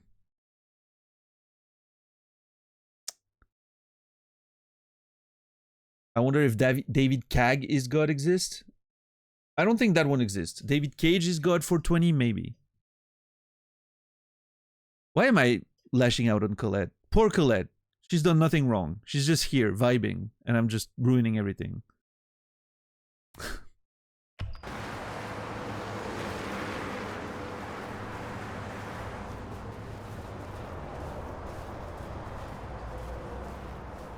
I like that this scene is taking its time a little bit. You know, we have the characters, we can walk around, and obviously I'm playing it very slowly, but about $5, and that's for something hot. I would try here. Hopefully the cold will make people feel more generous. okay. We're gonna beg, I guess.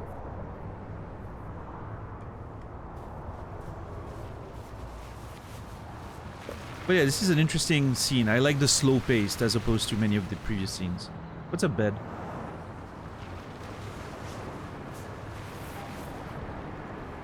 Yeah, I mentioned that earlier, Warren. This is very much like Fahrenheit stuff, right?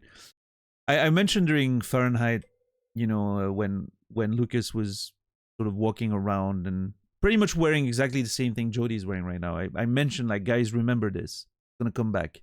Because I remembered this setup. I don't remember the plot, but I remember this setup of Jodie being homeless in the snow. That's something that I had in my memory for some reason.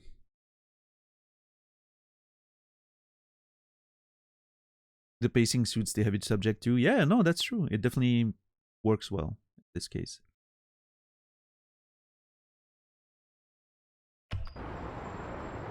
Cold hungry dollars. How long does it take to get $5?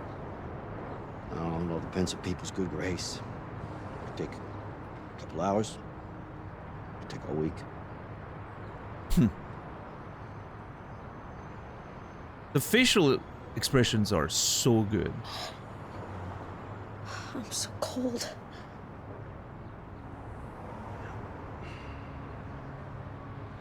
I mean, I don't think it's quite like Naughty Dog levels, but it's freaking well done.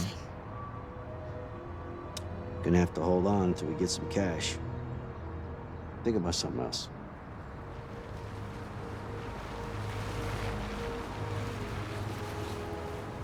Yeah, Stan. I don't think it makes sense both of us being in the same place. I'm gonna go try it over there. Good luck, kid. Okay.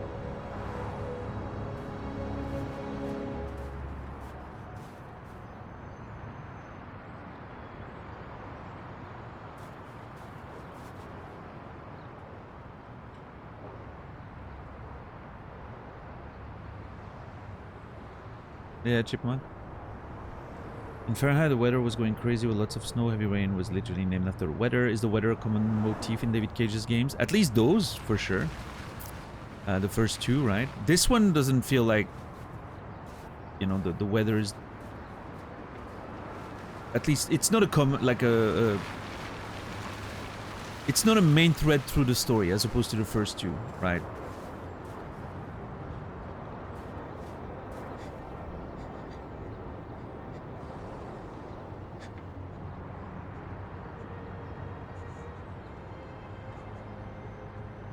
I was trying to see if the journal had something.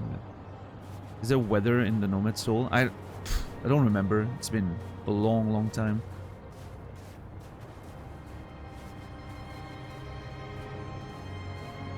Was Cage doing environmental activism? I'm pretty sure he's not. Pizza. It's just fuel. It's so hard. Are they just randomly talking about food and spending money and all that? As we're walking around homeless? That's a real "you tried David" moment right there.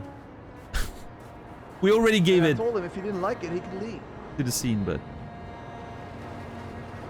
This is definitely a "you tried David" moment, for sure. Would you call the Nomad Soul old? I think it qualifies. I think the Nomad Soul came out in like 2000 or 99, right? So it's just at the border of being a retro game, yeah.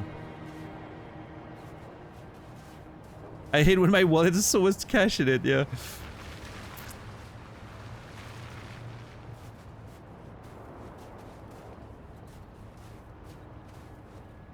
Oh, there's a...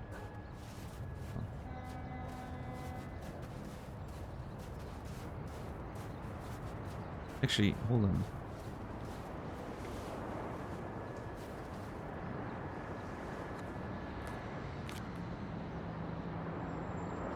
Incriminating, simple, sincere, amusing.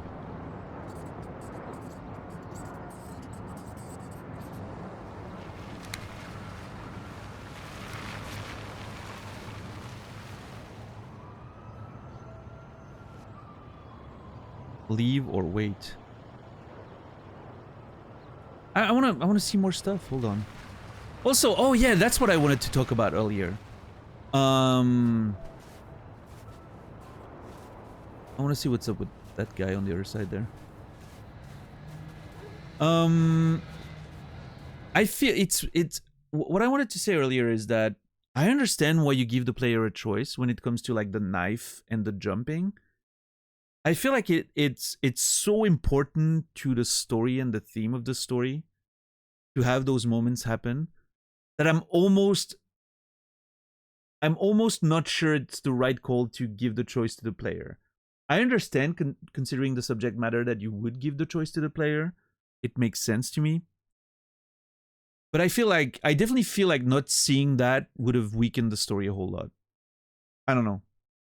Maybe not, but right now it feels like those are very important moments for the character development and the, you know, relationship with Aiden and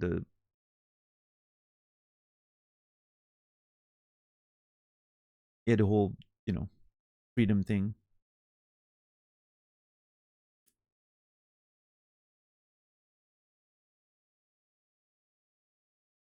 Yeah, bad.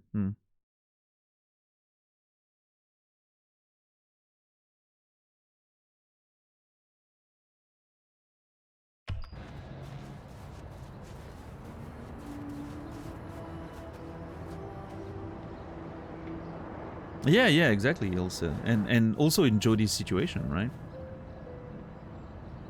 Guitar. Is that your guitar? Yep. We know she can play guitar because of she had one in her room when she was a kid, right? So it's likely that she learned to play it at some point. She probably had a lot of free time being alone in that lab, right? So that's why I was attracted to the guitar here. I'm like, oh, they're just gonna, you know.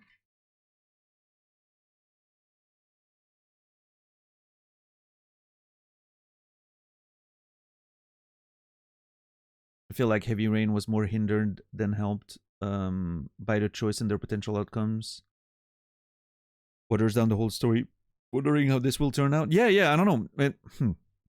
It's interesting because every scene you can see like that there's multiple paths in those points, and I'm like, okay, that's a lot more freedom than I thought there would be, right? Because I see a path and I'm like, oh, you had a way to do it completely differently there, which I didn't expect. But obviously, I feel, again, by the nature of the game, it feels like this one has a more linear sort of, just the fact that technically the main character, I'm assuming, can't die. That makes sense, because otherwise there's no story. We only follow one character this time around. Whereas in Heavy Rain, you know, the characters could literally die, and so the game could play extremely differently. So I feel like this one is already a bit more linear because of that. Now, obviously, I don't know in what way the story can branch out and how different it can be, but yeah, I don't know. We'll see. What's up, Archie? Just about froze my fingers off trying to play it before. You want to try? Be my guest.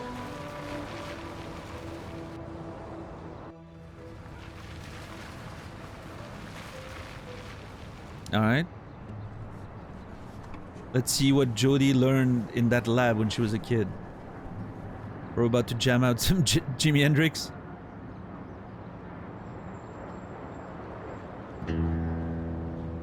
Oh, nice. Tuning minigame. Oh, this is amazing.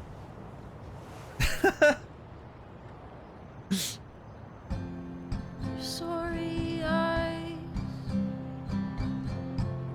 they cut through the bone. Oh my god. That's Beck. What a great song. To leave you alone, leave you here, wearing your wounds, waving your guns at somebody new. Pretty sure, yeah, Chipmunk. Baby, you're lost. Also, the chords are actually correct. Baby, you're lost. Baby, you're a lost cause. I'm tired of fighting, yeah. I'm tired of fighting. That's a long song. Like, Fighting for a lost cause. nice. That was really great. I'm sorry I was talking so much over it, but I was just taken aback by the fact that night fell during the duration of the song.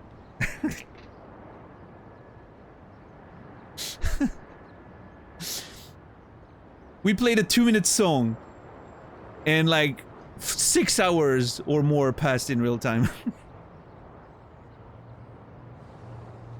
Such is life sometimes. Yeah, I don't know. I'm assuming that it's you know, just a fancy ellipsis, right, Sorrow? She played maybe different songs during the day and all that, right? But that was a good little interpretation there. Love it.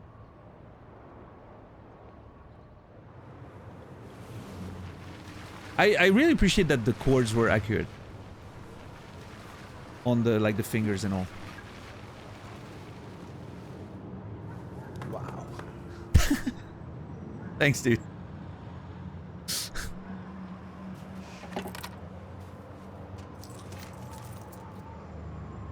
Oh damn, we made a bunch. Are we gonna share? We should share, right?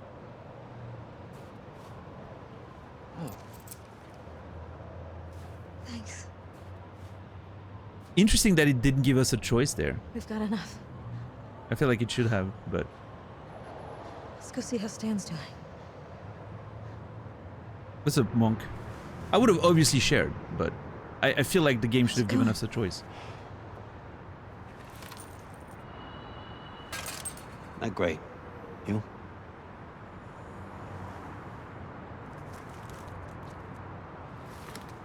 Holy shit. Jody, where did you get all that cash? I found it. There was a guy with a guitar, and I play guitar. I mean, I made it. I made a few bucks. Look at us. Oh, wow, that's something. That's really something. Stay right here. I'm gonna go get us some food. I'm gonna get screwed. I mean, he seems like a cool guy, but I'm... Yeah, that was kind of weird, wasn't it? Little sus. Oh no. What you got there, old lady? You win the Oh. lottery, lucky son of a bitch. Never mind. I don't want trouble. Trouble? Trouble? That is disrespectful, old man. We look like trouble. We look like trouble. guys. Yeah, I'm on it, man. Fuck. Are they filming? What a bunch of fucking assholes. You see that? How the asshole kind of just folded right up. Back off and you won't get hurt. Looky here. Looks like Bum's got a girlfriend. Oh. Ed, let's demonstrate how we deal with skanky, low-life bitches. Oh, let's go!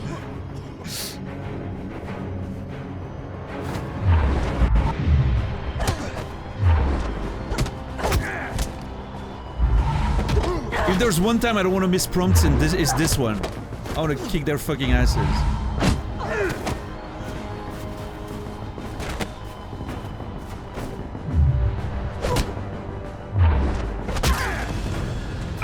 I don't understand which one that was supposed to be. I nicked my mic, I'm sorry guys.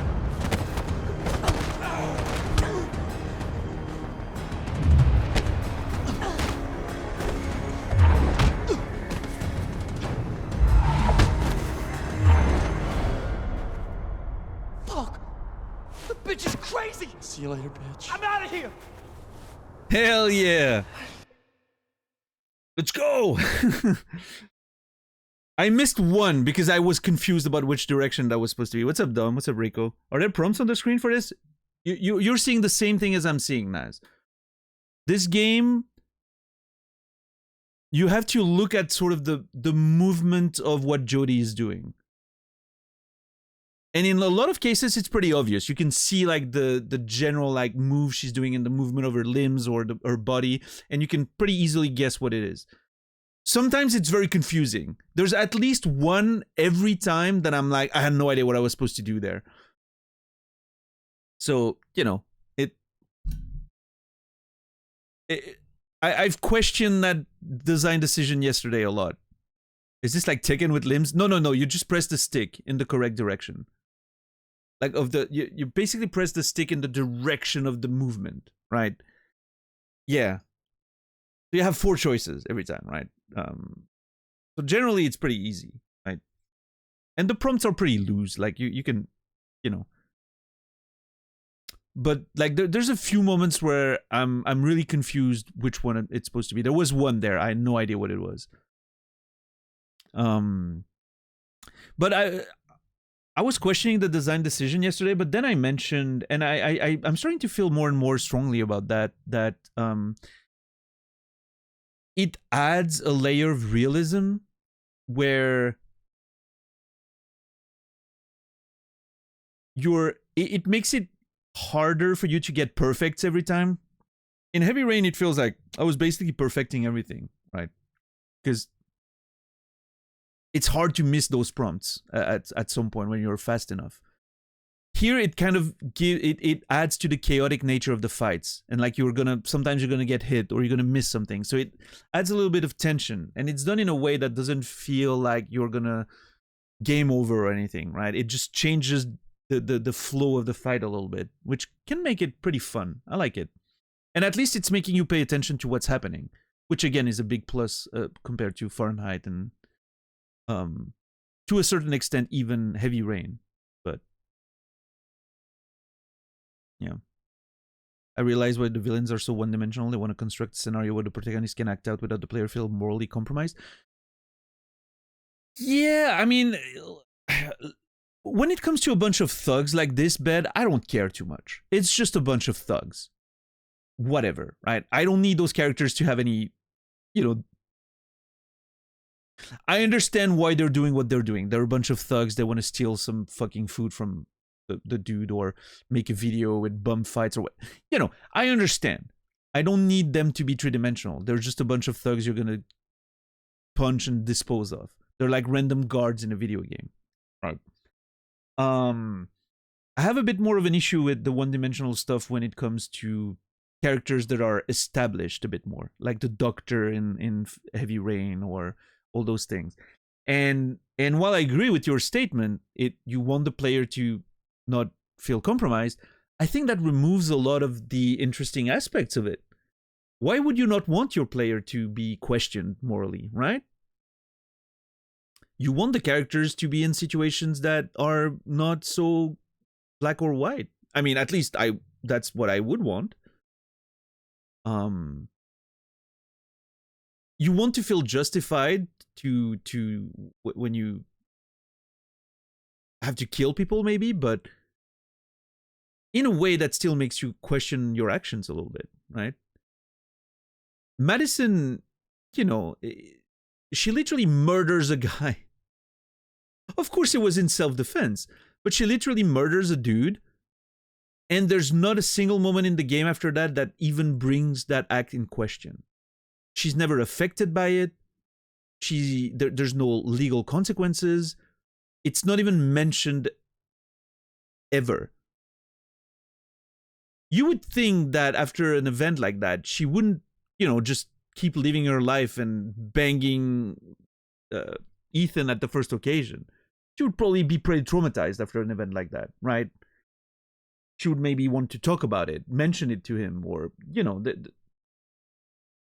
it feels like that's my issue with it. It feels like it's completely brushed off.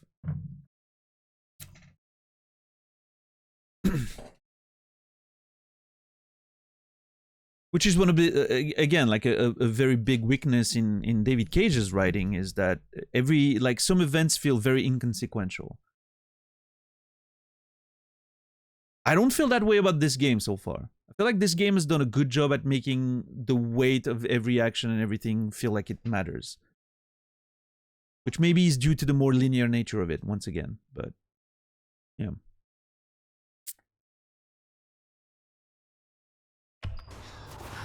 How did you do that? I learned how to fight in the army. Yeah, but there was 4 of them. Is one of you? 4 assholes. I did not know how to fight. Let's get out of here before they come back. All right.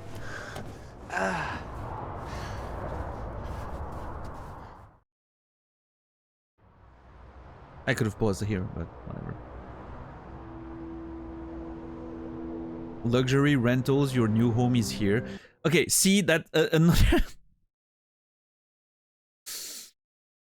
another not so subtle way of David Cage to do social commentary right there. Again, we've already gave a "you tried David" to this scene, so I can't give another one, but Jesus. He got a lot more subtle about human emotions and all that. He's still very weak when it comes to social commentary.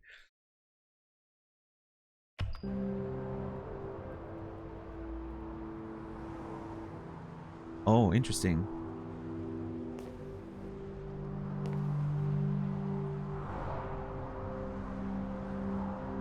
All right, guys.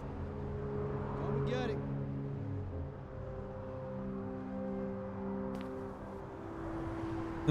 I like that. Again, going back to the you know, going back to the edge, the same thoughts still there, but then suddenly there's like a little bit of hope somewhere in there, right? A little bit of a community, some warm food, you know, a little hint of hope that gets her to back away this time. I like that. So obviously very simplistic, right? That's not how life works sometimes, unfortunately, but it's something for a work of fiction like Come on, this one. Jody. I like it. Help yourself. Hey, I even got a bit of chocolate for dessert. Chocolate?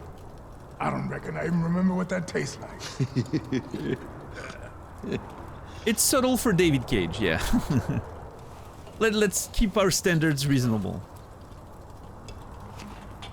Some warm tuna, some chocolate. We live in large. What Look at happened us. to you, Stan? I got in a fight. If it wasn't for Jody, I'd still be lying there. Should have seen it. There were 4 guys. Jody kicked herself some ass. Baby, Jimmy, Walter, attackers. Hey, when is your baby due? Next month. She hasn't been kicking for days. Oh. I hope she's all right. Boyfriend used to beat her up. You didn't want a baby. You probably would have killed her. Subtle. Jimmy. Jimmy? Are you okay? I'm cold. I'm so fucking cold. Drugs. Walter. Walter, how did you end up here? I was a high school teacher. Till I stopped being able to pay back the loans and lost my house, my job, all my friends. Ended up here on Dead End Drive.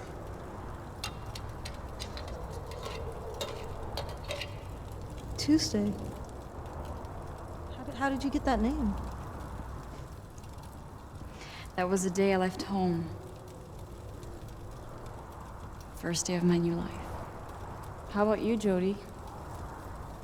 You haven't said much about yourself. How did you end up on the street? Did some things that I'm not proud of. Until I realized I was being used.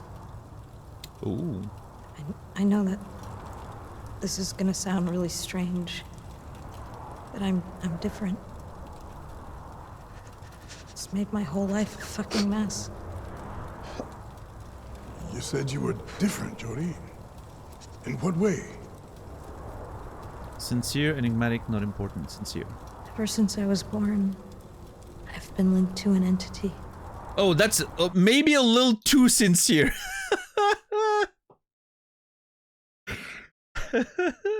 That's up, Kyo. I love that, you know, of course we know it's real, so we're like, yeah, no, fine. But like from their perspective, just imagine, from their perspective, they're all probably like,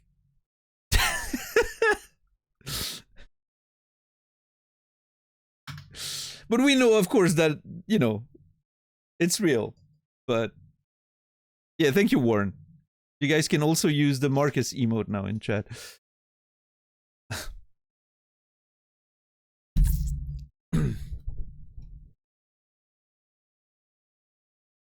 Yeah. His name is Aiden, and he's always with me. He's here right now. Looks like Jimmy and the only one with a drug problem.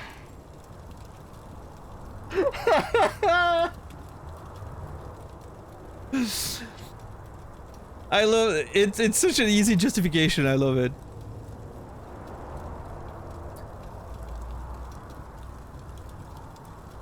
Yeah, they're just like, okay, all right.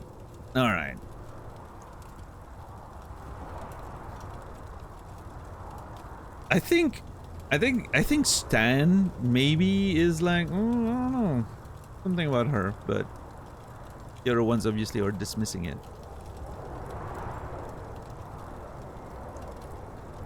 Stan saw us fight. You know, maybe he's like,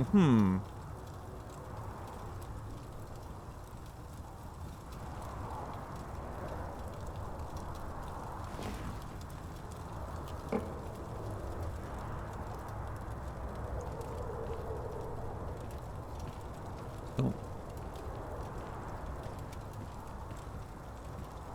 Wait, can I interact with the baby? Oh wait, I can interact with all of them. Hold up. Oh god, the controls! I hate it.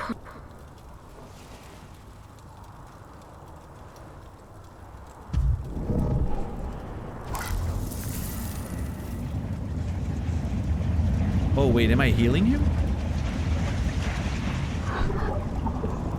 Okay, so I can definitely heal other people. I don't think we had established that yet. I knew I can heal myself, but apparently I can heal other people.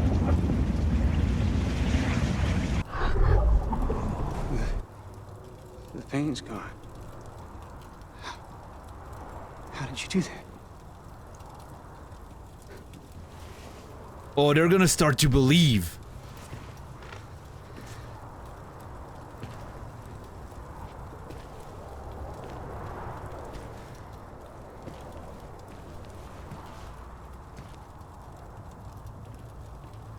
I'm about to prove my powers right now. Dude, okay. You saw all those movements that I just did? That was me holding left the entire time, by the way. I was just holding left. I'm going to find a drink with my name on it. Oh, come on, dude. I was just taking my time. I want to do all the fucking things. I hate this shit. I'm safe scumming again. I hate when it does that. There's no indication of any fucking...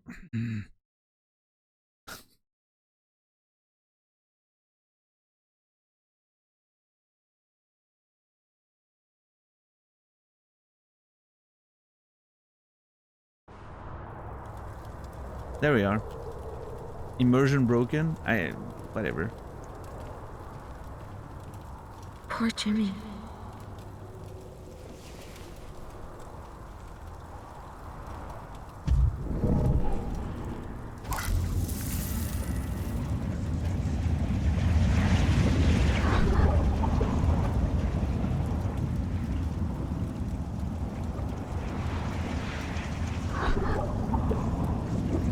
At least here there was literally a checkpoint 5 seconds earlier, so that's good.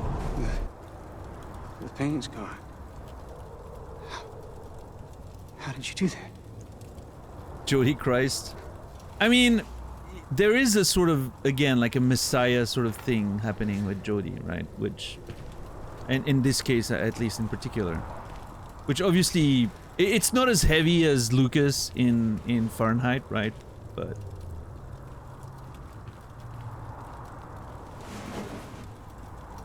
What are you doing? Trust me.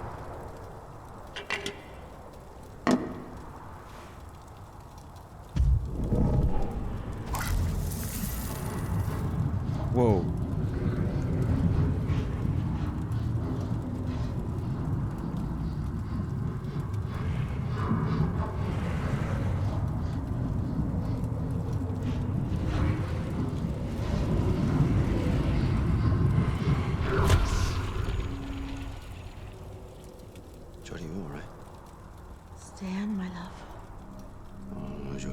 That's not funny. It's been a long time, Stan. 4 long years. Nancy. Nancy, can't be you. It is me, my love. I never left. I've been here beside you all this time. Oh my God. It breaks my heart to see you so lost, so desperate. It's hard, Nancy. So hard. I'm empty without you, my love. I'm so empty. Stop living in the past, Stan. Nothing's gonna change what we had together. Now you have to start a new life. Go back to work. Fall in love. Just be happy again. Well, yeah, it's just that easy, right? Do it for me. You tried, David. You tried. God help me, I miss you. It's unfortunate because this could be a very touching scene, but the message is a bit weird.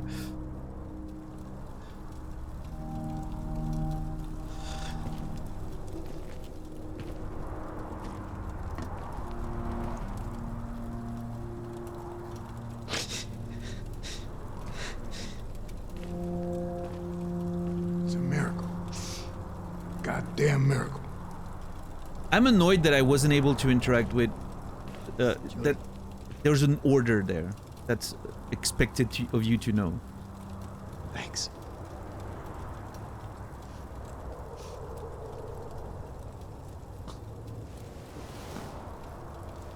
Okay, this is so annoying to me. Because it feels like there's an order in which you can do things. I wonder if I had done Tuesday first, can I still do Stan after? Or do I have choices to make? Because I'm assuming the interaction with Tuesday would have been checking if the kid was alright. Right? She said her kid was not alright.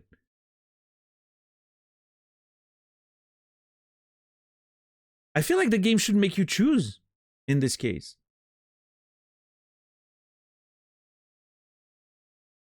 Or if one of them's gonna necessarily move the scene forward, like the Stan one apparently does, it should warn you before, or it should gate it. Like maybe you were not able to do the Stan one first, and you can do the others, and then you can do Stan. Gotta get that replayability in there. Yeah, but it's artificial replayability. I think that's trash. It's artificial replayability, and it because there's no real choice. It's not like you're making a decision that excludes the other ones, right? By their nature. It's artificial gating of some of the game events. And in my, previously, I could have not done Stans, which I think this is a huge scene. Not only does it give us a glimpse of what our powers are, we can literally talk to the dead, apparently, and, have them talk through us, which is huge.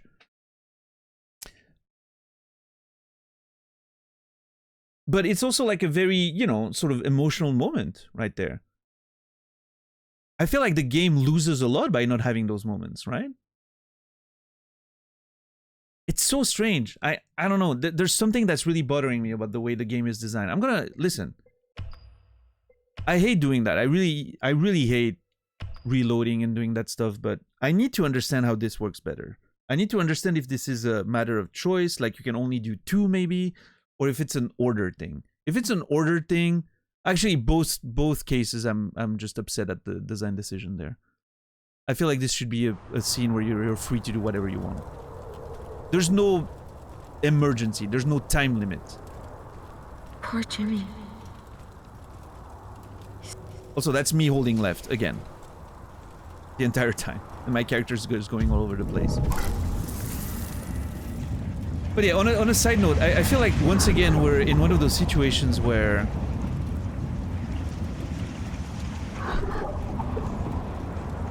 Jodie's powers seem very poorly defined. She can pretty much do anything.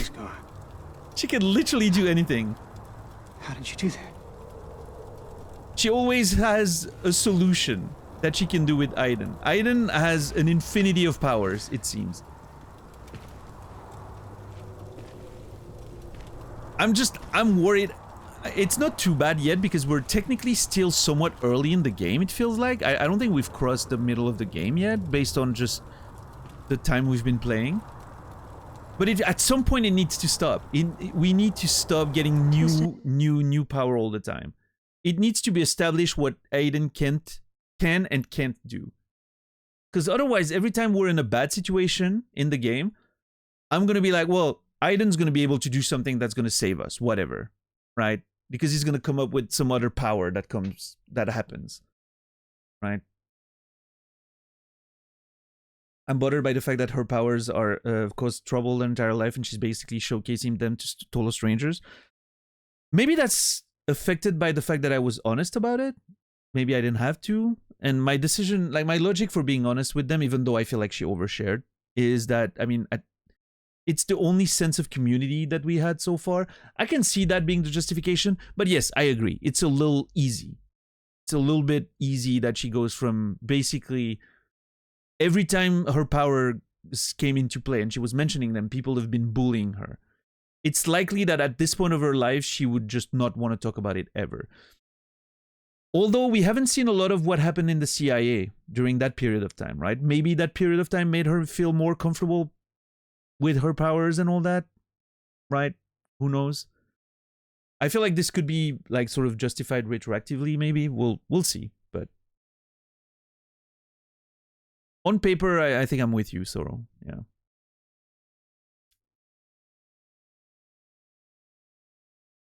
Maybe that's also a characterization of her sort of kindness, because she knows what she knows what it's like to sort of be prisoner of your own life, like these people seem to be, and so she's trying to help them. To, she uses her powers basically to uplift them and make them feel better for a little bit, right?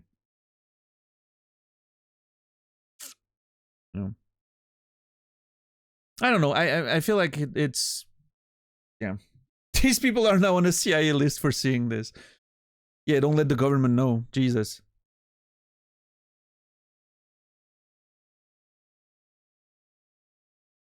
Also, we're probably going to see Stan's scene again. I have comments about that. I feel like I know what David Cage was watching when he was writing this story, and those scenes in particular. Do you want to know how your baby is? Oh, she asked this time. Okay. I wish she had done that for every character. Like, Jimmy, can I help you? Can I make your wounds feel better? Or, Stan, do you want to talk to your wife? Right? Ask for permission. She does it for Tuesday, which I think is great. Please. That's probably a good thing to do. Just ask for consent before you use your weird powers to help people and potentially traumatize them because you're doing weird stuff, right? Like the stuff with Stan definitely should have been agreed upon, right? She should have been asking. She should have said something like, I can talk to your dead wife if you want to, or she can talk through me. But I'm only going to do it if you want it.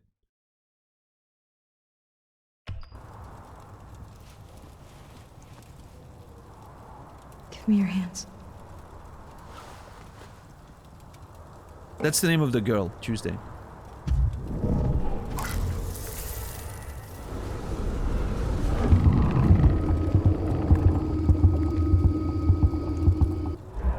Don't worry about your baby. Everything's all right. Well, thanks, Doctor. Oh, I know. The baby has a heartbeat. It's not enough to say she's... Also, apparently she was able to tell the gender of the baby based on the sex of the baby based on the heartbeat. Aiden is... I don't know. Aiden's very competent. See, so you can... Okay, so it was an order thing. I am so... Okay, I'm definitely more mad that it's an order thing than a number of things. Like, if you only have time to do, like, 2 of them before the scene ends, I still hate it, but okay. The fact that it's an order thing makes me so mad. If one of the scenes is gonna prevent the other two, it needs to be gated, so you don't accidentally do it first. No, Soro, because as soon as you do the stand scene, the characters leave. It's part of the scene, right? The characters leave as part of the scene.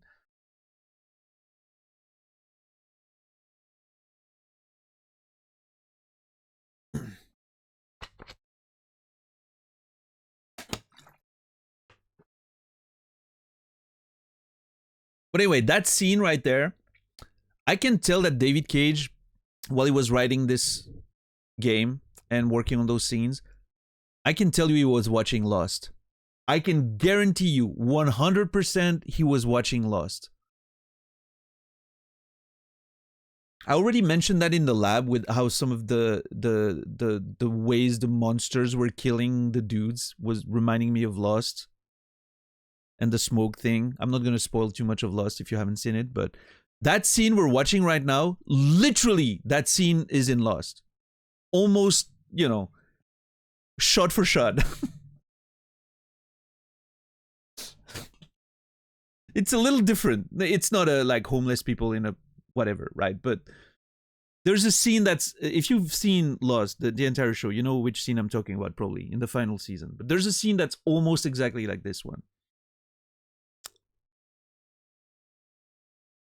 With one of the characters helping someone talk to their deceased loved ones. And the scene with, you know, them standing next to him and, you know, the whole juxtaposition.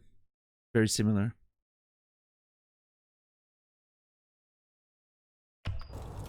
What are you doing? Trust me. No, see, you can't just say that. You need to ask permission before doing something like that.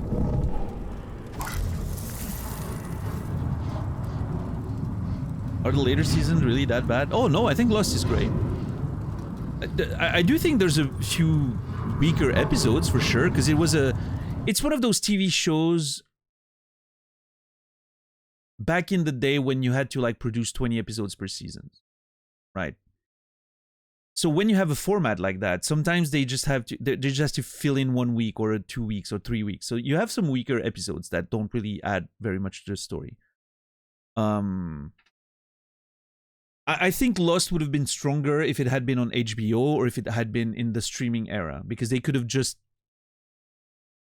only stuck with like the important stuff all the time, right? Have like a proper structure, start to finish, and not have to produce weekly episodes and keep that up, right? I do think the later seasons actually in some ways get stronger because they knew when the show was going to end. Pretty much around the midpoint of the show, after season 3, they knew, okay, we have that many episodes left because they made a deal with the network. And so from there, they were able to sort of, like every episode starting with season 4 matters way more. There's no more filler episodes like there are in the first 3 seasons. From season 4 up until the end, the seasons are shorter. It goes to the point. Everything feels like it matters more. There's still a few weak episodes, especially season 6 has like a bit of an arc that, while it's necessary for the story, I think is not that entertaining. It drags on maybe a little bit longer, and some of the characters are not that great towards especially like the first part of season 6. I feel like it gets a lot better in the second half of the last season. And to me personally, I know a lot of people didn't like it. I personally thought the finale was great. I actually quite like the ending of Lost. But again, I was very much a Lost nerd. Like, I was the guy who would spend the entire week on forums and websites speculating and talking theories. And so I had a very good understanding of the show, right? Like a massive understanding of the show, which helped me sort of make a lot more sense of the final episodes, especially like from a thematic standpoint. Whereas I'm assuming a lot of the audience just looked at it and was like, that was kind of weird. I don't really understand what they were doing with that. And that was it, right?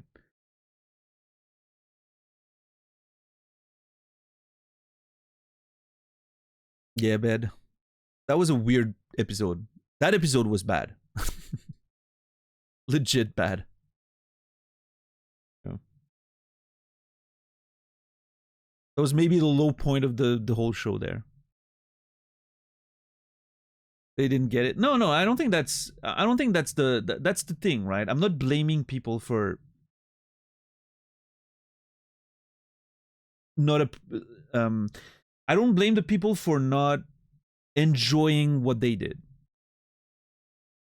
I blame the show for trying things that the format was not maybe appropriate to do, right? It would have worked a lot better in a shorter format. No filler episodes. You know. Something like more similar to the structure of The Leftovers, for instance.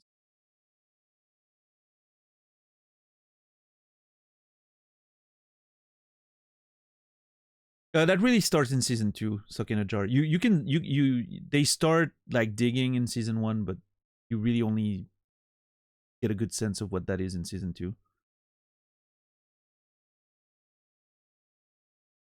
But yeah, no, I'm definitely not. I know you're joking around, Naz, but I'm definitely not blaming the audience there.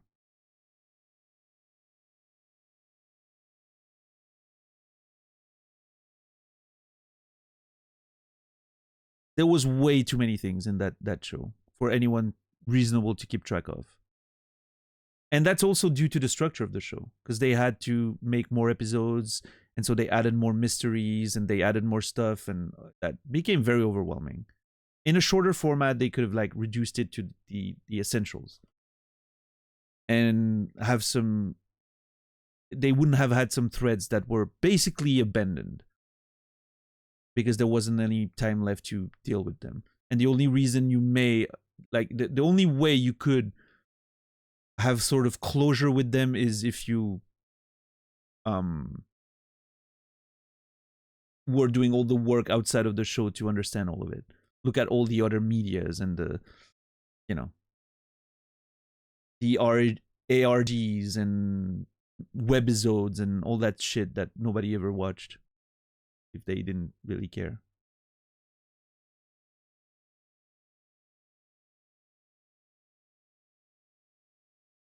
Are you watching From? Same creators as Lost? I've never heard of it. Which part of the creators? Hold on. From.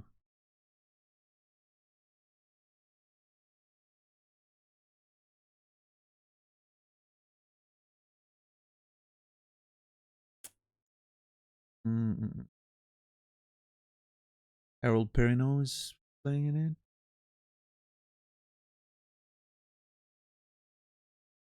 Jack Bender directs a lot of episodes. I know he was a big director in Lost. I don't see who did like the writing, which to me is the most important part. I don't see a lot of Lost creators being involved there. I mean, Jack, the director, right? Jack Bender has been involved in Lost quite a bit, but I don't see any of the main like creators. Yeah, John Griffin. He maybe worked on Lost, but I never even knew his name, if that's the case.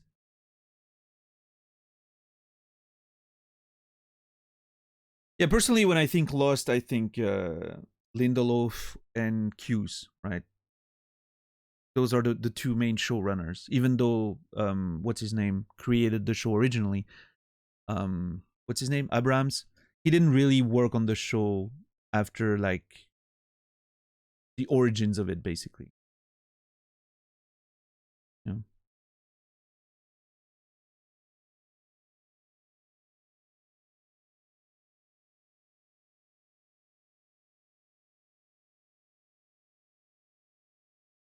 Actually, that's not really true, Aster.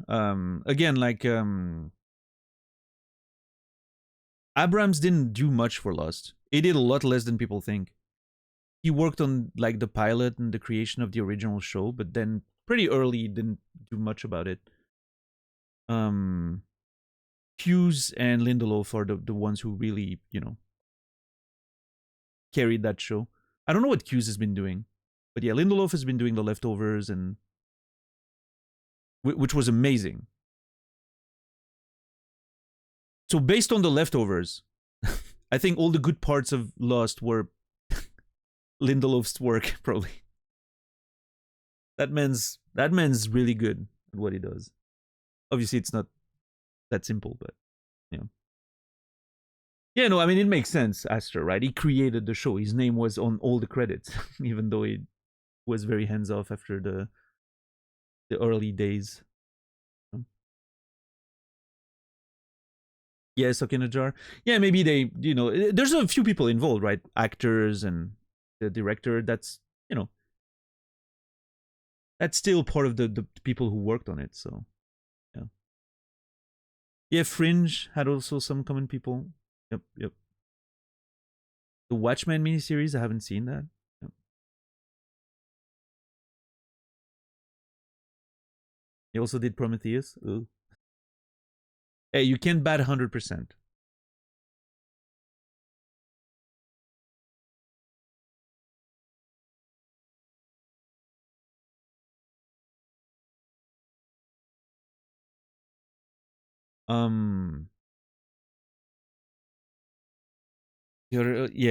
Abrams, 2 of the 3 Star Wars trilogy. I think, you know, I'm not as negative about the new Star Wars trilogy as most people. I think The Force Awakens was fine. I liked it. The Last Jedi, I'm I'm not gonna say notorious, but I've been very vocal about my take that The Last Jedi is my favorite Star Wars movie. I don't think it's the best, but it's my favorite to watch. A part of that is probably because it's more recent. I've seen the original trilogy so much, so maybe like the fact that it's a newer one makes it more exciting for me at this point in my life. But I've really enjoyed it. I think The Last Jedi is a great movie. Well, you know, it's not fantastic cinema. It's a good Star Wars movie. It's definitely my favorite to watch at this point. I think the best one is Empire. I mean, that's pretty hard by a pretty significant margin. I think Empire is the best Star Wars movie, but yeah, I have a personal liking to The Last Jedi. Not sure why. I really like that movie. And then the Rise of Skywalker was pretty bad. In fact, I'm pretty sure I haven't seen it since I saw it in the theater. There was maybe 2 good scenes in that movie.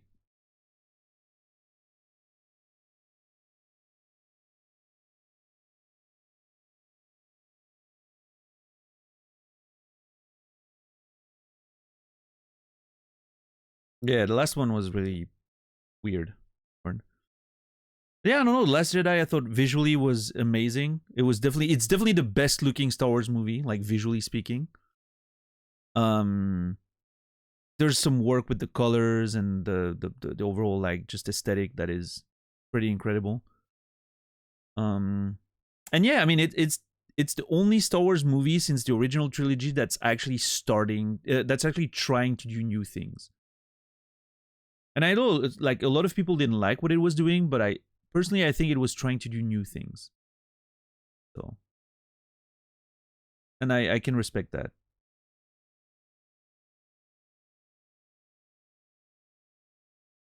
Watch the trailer from trailer, the executive producers of Lost.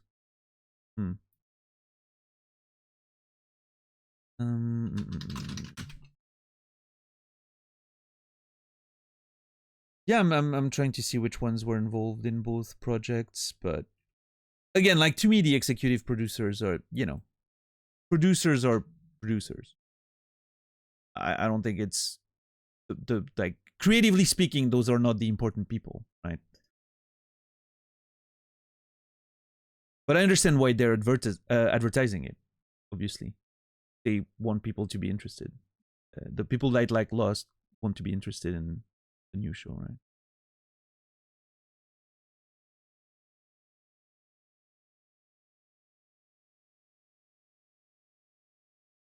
Yeah, bad.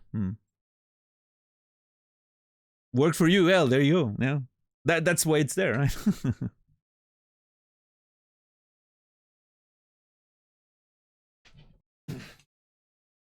But yeah, for me, like when they advertise like, oh, executive producers from this or this, I don't give a shit. I'm interested if it's like directors, writers, you know, showrunners, like the actual creative stuff is what for me personally matters, right? But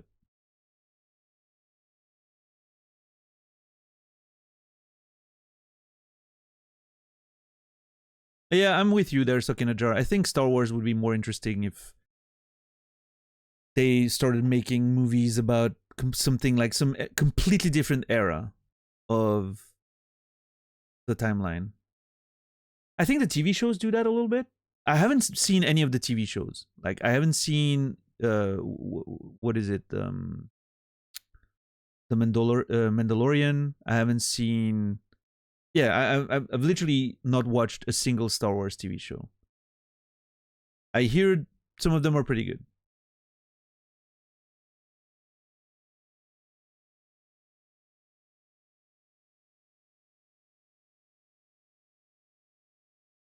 Andor's great. Okay.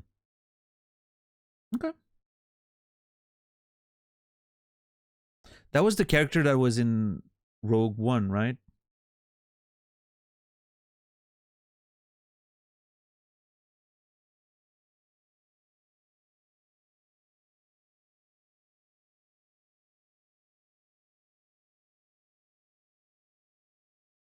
Andor is what's his name? Diego Luna's character in Rogue One? Or am I completely confused? Yes. Is he actually interesting this time around? Listen, I know a lot of people liked Rogue One. I think it's the weakest of all the Star Wars movies I've seen. Maybe slightly better than Attack of the Clones, actually. You know what? No, not even that. I would still prefer watching Attack of the Clones rather than Rogue One. Rogue One was a complete miss for me. Maybe I should watch it again. Because so many people are loving that movie that maybe I missed something. But yeah, to me, Rogue One was a complete disaster. Characters were completely bland, inconsequential. It was the Fahrenheit of the Star Wars series.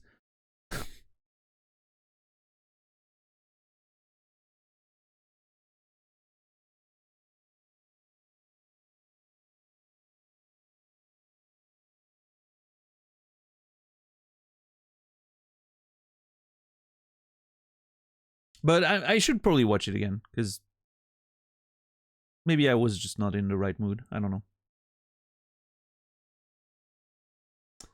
Found a bit interesting is Avatar, Star Trek, and Guardians of the Galaxy all have Zoe Saldana in a role. Yeah, I mean, she had a couple of years there where she was like really high profile, right, Bed? She had a really great couple of years. Her agent did some fucking incredible work for like a 5-year period there. She got all the roles. Very impressive.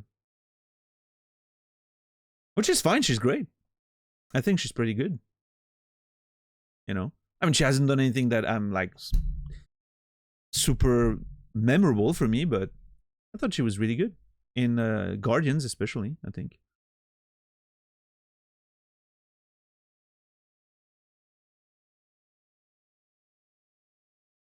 Yeah, Zia. Well, what else is new on the internet?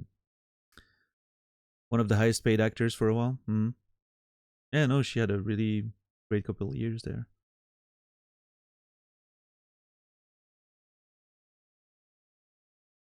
And then basically she did back then what Zendaya has been doing now, right? Or in the last 5 years or something. Between Euphoria, Dune, Marvel, right?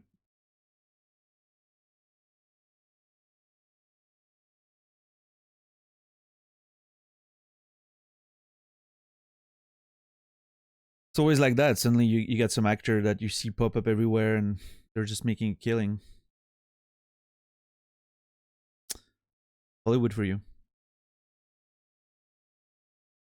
How are you, Gibraltar? What's up, Bishless?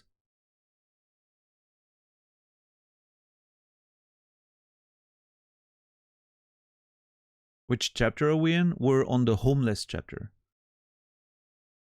We've been there for a while because I reset the scene a few times because the timing things were bothering me. So we're about to watch a scene that we've already seen, but let's watch it again. It's a pretty good one. This is just after the condenser, yeah. We did the condenser yesterday and this is the one scene. Oh, Jody, stop that. That's not funny. It's been a long time, Stan. 4 long years. The music is great there too. Nancy. Nancy, can't be you. It is me, my love. I never left. I've been here beside you all this time. Oh my God. It breaks my heart to see you so lost, so desperate. It's hard, Nancy. So hard. I'm empty without you, my love. I'm so empty. Stop living in the past, Stan. Nothing's gonna change what we had together. But now you have to start a new life. Go back to work. Fall in love. Just be happy again. For me, Stan. Do it for me. Miss you. Yeah, Stan's performance there is help me, fucking I amazing. Whoever that actor is doing great work there. Jesus.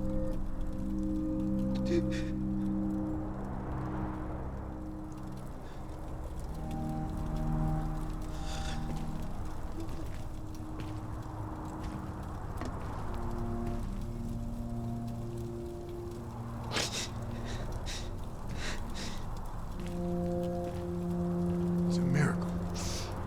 Goddamn miracle. Jody.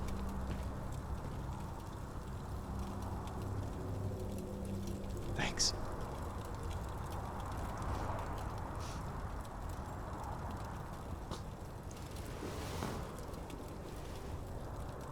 So this makes me think about what are we redoing, because there was a secret hidden.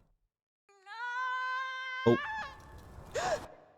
hold on. We're gonna address that in a second. There, some things are happening. I think a baby's coming. Of course it is. There's a pregnant lady. Why wouldn't it fucking happen while we are there?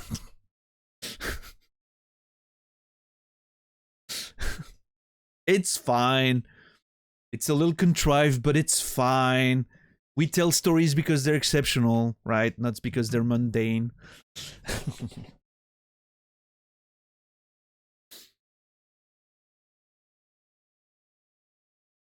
So yeah, Bishless, I was redoing because the scene had a secret order hidden in the prompt. There was 3 different things we could do. And if you pick Stan's as the first one, you lose on the other 2. And it doesn't warn you or anything, right? You just, like, the scene just ends. And I wanted to do the other 2 to see what, because I feel like they're important parts of the plot. They actually aren't really, right? But I think they're a little, it's interesting to see all those little details. They weren't as important as they could have been. The Stan one was the major one, right? Yeah. What's up, Brainy? What's up, Pizzy? How are you guys doing? I'm really curious about the extent of Aiden's powers. Again, I've talked about it. It seems limitless right now. Aiden can affect the world physically. Can, you know, stop bullets, prevent me from falling, knock stuff all over. Aiden can see the past through pictures even. Right? Aiden can communicate with the dead.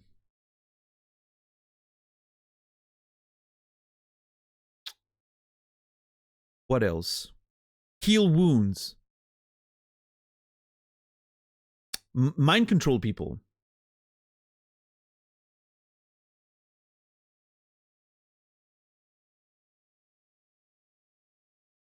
What am I forgetting? I think that's about it, roughly. It's a lot of things, and I'm not seeing a common thing that justifies all of that. What's up, Glegor?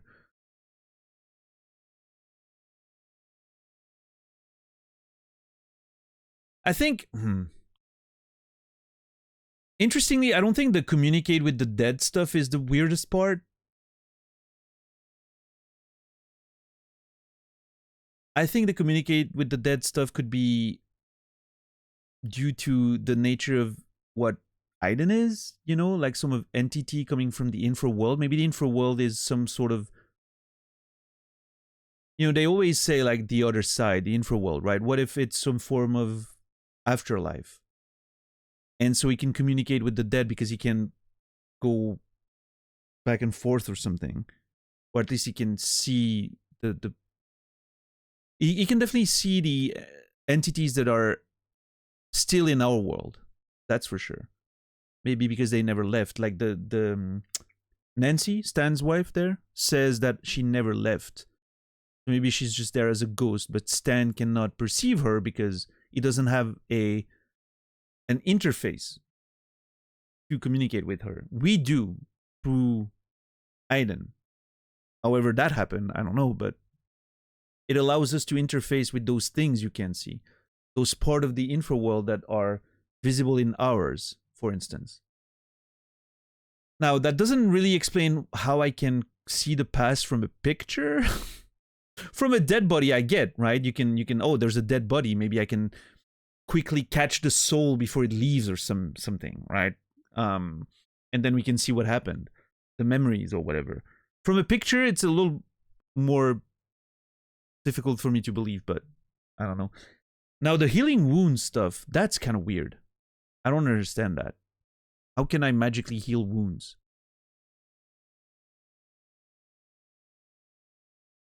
I mean, you know, you're obviously you're free to give powers to your entities however you want, but again, it goes back to the idea of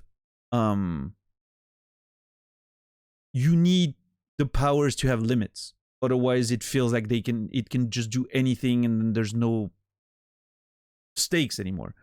Because whatever, okay, well, whatever, we'll just have this power save us every time we're in trouble, right? And you come up with a new power every time.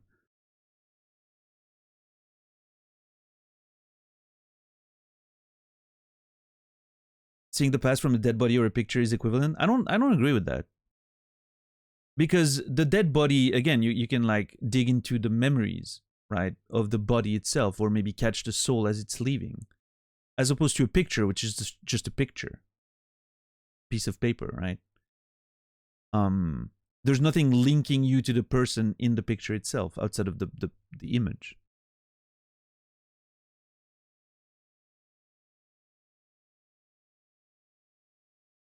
Well, but then, I mean, if you don't believe in it, then the game doesn't really make sense anymore, right? Like, the game posits that it exists, I guess.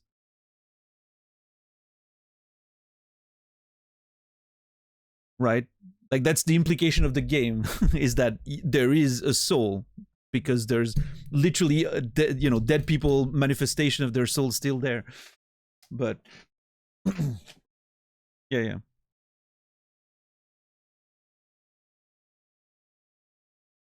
But yeah, I don't know. That's Are you streamers explaining to me right now? I am just discussing the, because you may have a point, right? So that's why I like discussing it. I'm not always right, I can be wrong, so it's interesting to get into the nitty-gritty of it.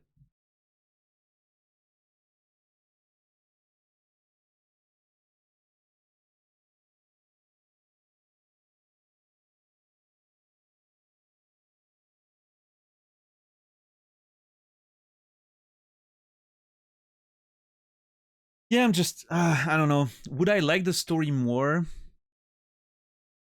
if there was less sort of continuously new powers coming out of nowhere. Oh, he can do that, and now he can do that, and now he can do that. Maybe if we weren't able to heal people, I think that'd be more interesting.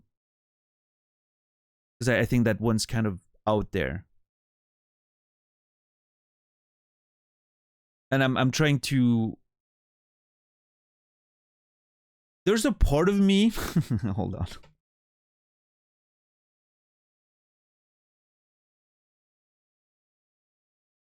I need to think about this.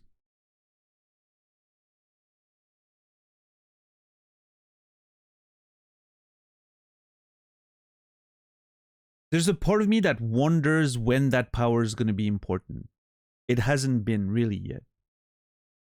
But the way I see it, and maybe I'm wrong, but I'm speculating, I feel like at some point towards the end of the story, that healing power is going to become super important, potentially to save Jodie's life.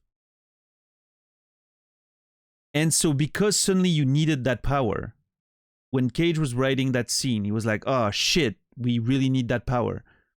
He was like, okay, I'm going to add it retroactively, and I'm going to put a few scenes earlier in the game that foreshadow the fact that we have that power, that show that we have that power. Not just foreshadow, but show that we have that power. So that it justifies using it later. Without thinking about, does it make sense, thematically speaking, that we have that power? I think that may be what happened. We'll see if that confirms. That gets confirmed later on, but it could be a nice setup to lure you and the character into a sense of invisibility. Sure. But I feel like we already get that with just the fact that, you know, it can manifest this sort of like force field, right? Like when we went with the bike through like the cops blockade, right? With the force field and everything. That feels like I feel invincible enough with that. I don't know. I'm not going to be too harsh on like the superpowers and the manifestation of it.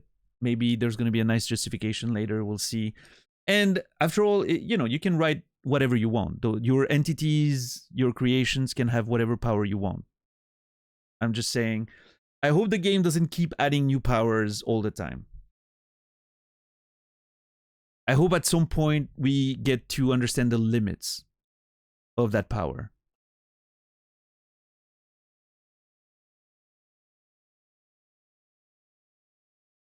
Having a power, having limit and drawbacks, to me is very important to make a compelling story with superpowers, right?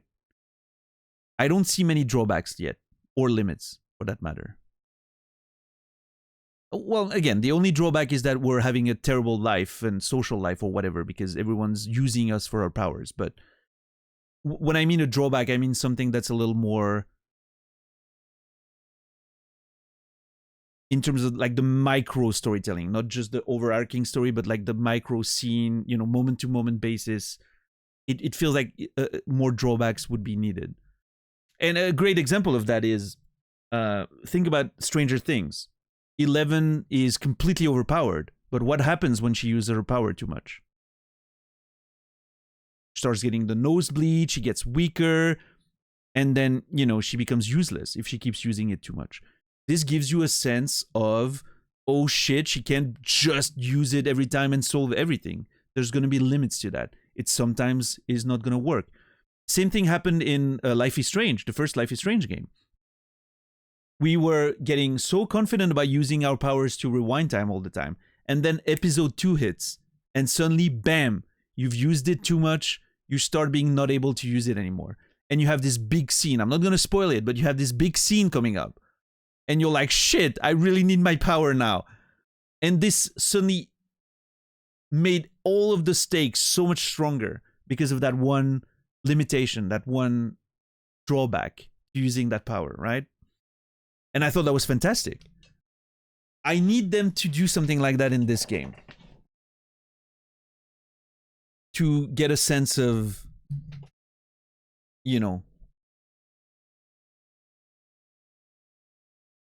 the situations being potentially more, you know, the conflicts and the stakes being a bit more consequential. But we'll see.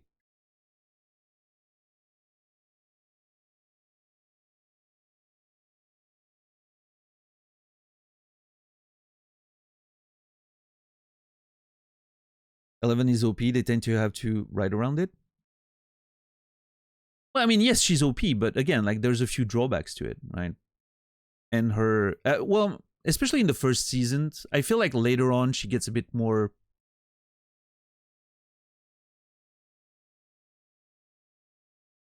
She maybe gets a bit more overpowered, but in the first few seasons, right, she gets really tired easily and she loses consciousness, I feel like, a couple times. But yeah, as the show went along, maybe she was getting a bit too powerful. I need to rewatch it. I'm gonna give a Cage kudos because I feel, again, like the performances in that scene were amazing. And I feel like it needs to be commended. Especially Stan's. I'm gonna give it a strike to the never-ending flow of new powers. Yeah. Loss of freedom is kind of a big con, but yeah, but again, so that's what I said, right? It's the difference between overarching and moment-to-moment drawbacks. The overarching drawback is fine. I think that's interesting. It adds a lot of layers to the characters. But on a moment-to-moment basis, like in every action scene or scene, I would need to feel that the power has some immediate drawbacks. Something that limits its usage. Or, you know. I feel like the two are important.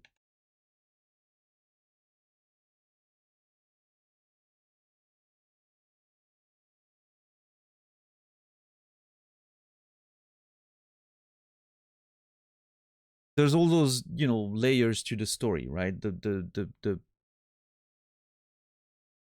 almost, you know, paragraph per paragraph, line per line, chapter per chapter. And then you got the whole story and everything, but all of them need to feel important. And I feel like in this case, I'm never really worried about Jodie.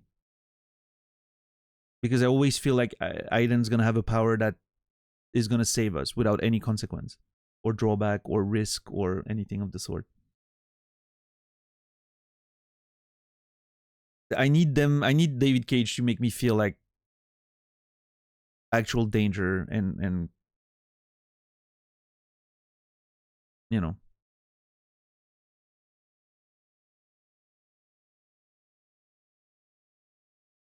But we'll see. Anyway, we have a pregnant lady on our hands, apparently.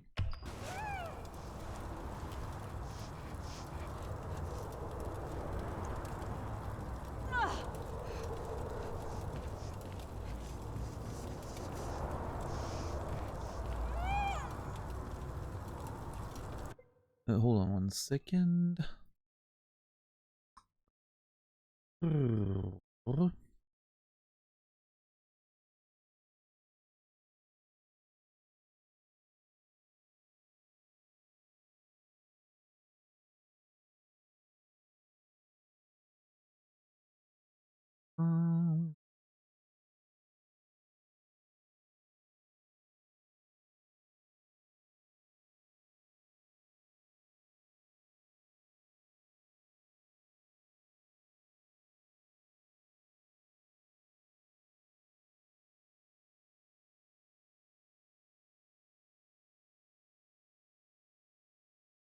I always feel in danger being confronted with affronting writing while consuming a piece of media touched by David Cage.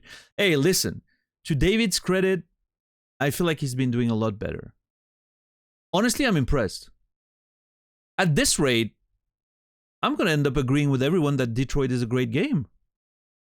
If it keeps progressing this way. Now, that being said, I try to remind myself that at this point, after 3 streams of Heavy Rain, I was still feeling pretty positive about it, and we knew how that ended.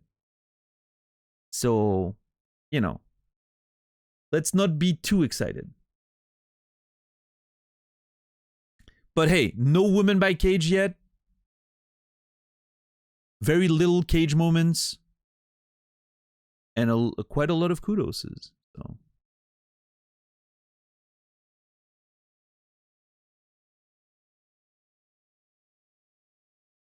Man's doing some good work. Yeah.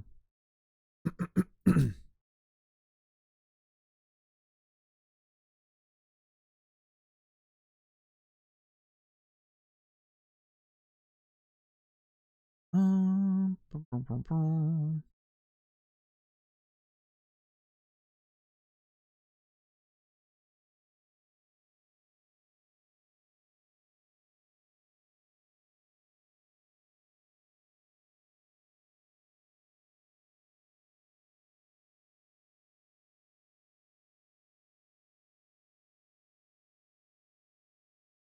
One second. Sorry, guys. I'll be right there.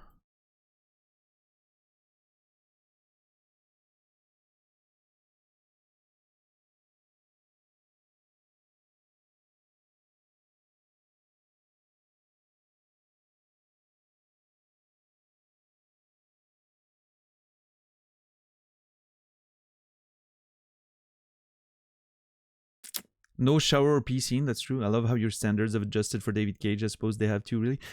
Yeah, I mean, honestly, so far in this game, like even judging it from my usual baseline, I feel like this game's doing pretty good. Is it on the level of what I remember from The Last of Us? Probably not, but what if my memory's wrong? I'm very excited to play The Last of Us again. I wonder I really wonder how I'm going to feel about it. My memory of them is extremely positive. Like, legitimately, I think The Last of Us 1 and 2, in my memory, are the best writing outside of Disco Elysium. The best writing I've seen in video games. At least, definitely the best writing I've seen in, you know, AAA, cinematic, linear video games, right? Let's put it this way.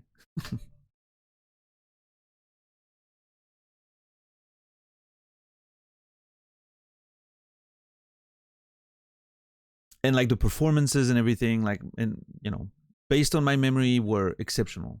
So we'll see. We'll see if I still feel like that this time around. It's gonna be interesting. You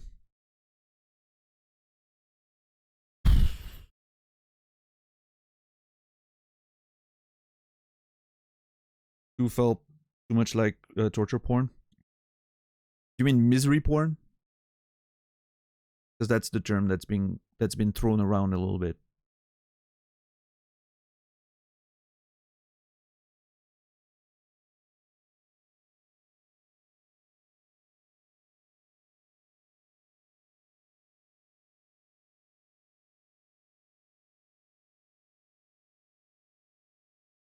I can see it, I think.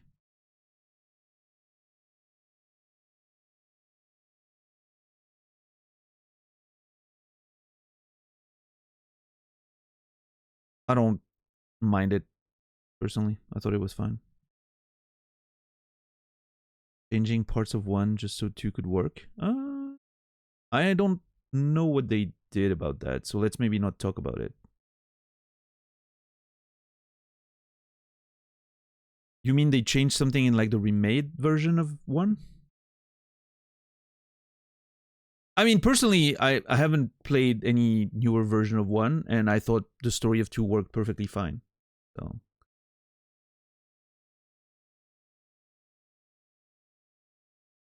I didn't need anything different for the story of 2 to work perfectly. So. But again, I haven't replayed any of them, so maybe my memory of 1 was already a bit blurry when I played 2, so I didn't maybe I missed some plot holes or whatever, but I guess we'll have to talk about that when I play them, right?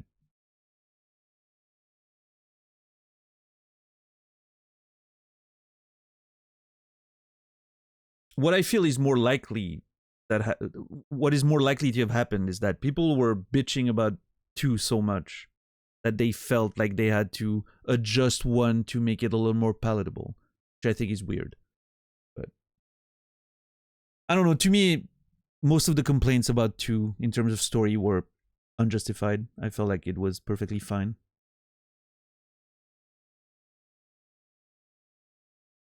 I think people got upset for the wrong reasons. I mean, everyone's entitled to be upset, right? That's not what I'm saying. You can be mad about the direction the story takes. But saying it was bad writing because you didn't like it, I think is kind of... If you don't appreciate, like, if you think it's bad writing because you don't like the direction that it's going, that's a bit of a weird take, right?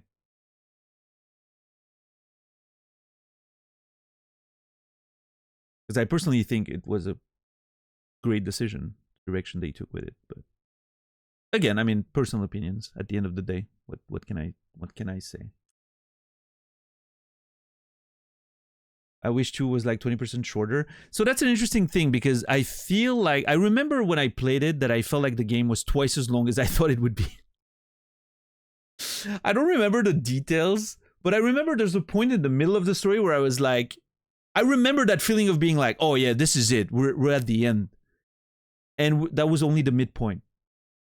And I remember every day that I was playing after that, I was like, I can't believe this is still going on. I thought it was just going to be like a short little, you know, sort of like, you know, you see a little scene from a different perspective and then you get the end, right? No, it just kept going. I don't remember the exact details of the plot, but I just remember that, yeah, I thought I was at the end and I was in the middle of the game. My emotion though at the time was I feel like I got 2 games for the price of 1, and I was very happy with it because I enjoyed every single second of it. But I understand that's a legitimate complaint that I can definitely you know, I can definitely understand why people felt like it went on a bit too long. Especially if you're not like completely on board with some of the elements of the story, I can definitely understand that. Me, I was just, oh man, game could have been twice as long if it maintained that level of quality and storytelling. But again, we'll see how I feel when I play it again. Maybe my feelings will be different this time around. I don't know. But it's gonna be super interesting. What if, oh my god, what if it ends up being the complete reverse situation?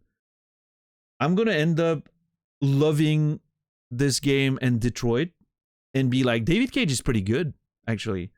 And then I'm gonna play The Last of Us and I'm gonna be like, oh, I remember this being a lot better. What if Neil Druckmann is a hack? What if that's the conclusion of this whole thing? Oh god. I don't know if I'm ready for this.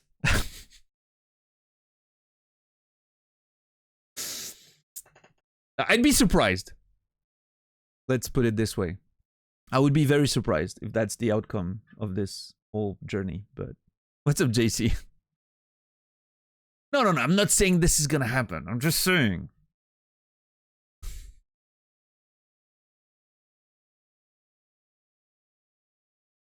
It's rough out there. You never know what to expect.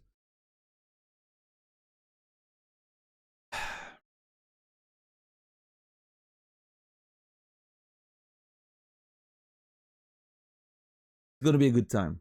It's gonna be a good time. I'm finally seeing the light. You fucking David Cage fans. Apologists, not fans. Apologists are unhinged.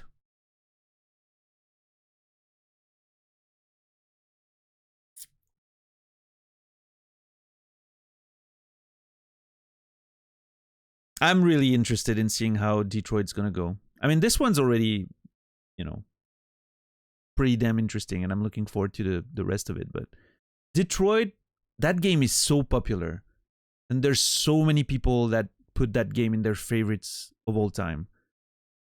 It's gonna be an experience to stream it. I'm a bit worried about it because I feel like a lot of people, there's probably gonna be some new people joining because I'm playing Detroit. And I'm not sure how they're gonna respond to my approach with this Cageathon, right? Of being somewhat critical and...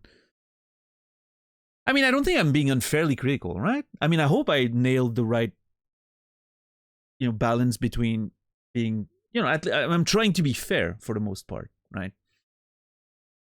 And I'm trying to give kudos where kudos is due and you know, criticize when I feel like it. Ultimately, I'm not here to just shit on the game. I'm here to talk about the narrative, which is super interesting. So hopefully they can see the value in that and enjoy it. But we'll see.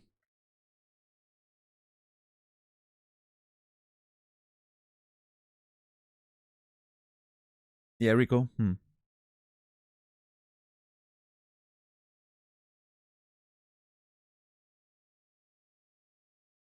Yeah.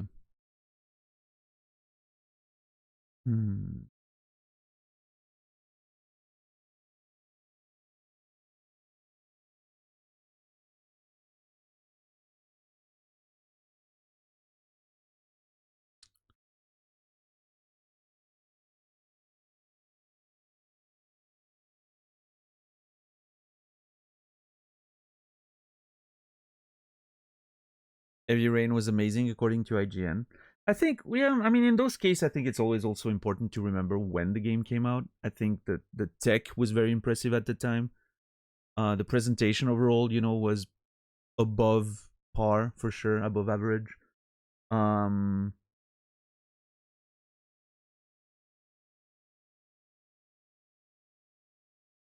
don't know. Any thoughts about the score system for other games besides Cage? I don't know. I kind of like that it's a sort of limited time thing that I do for like special event.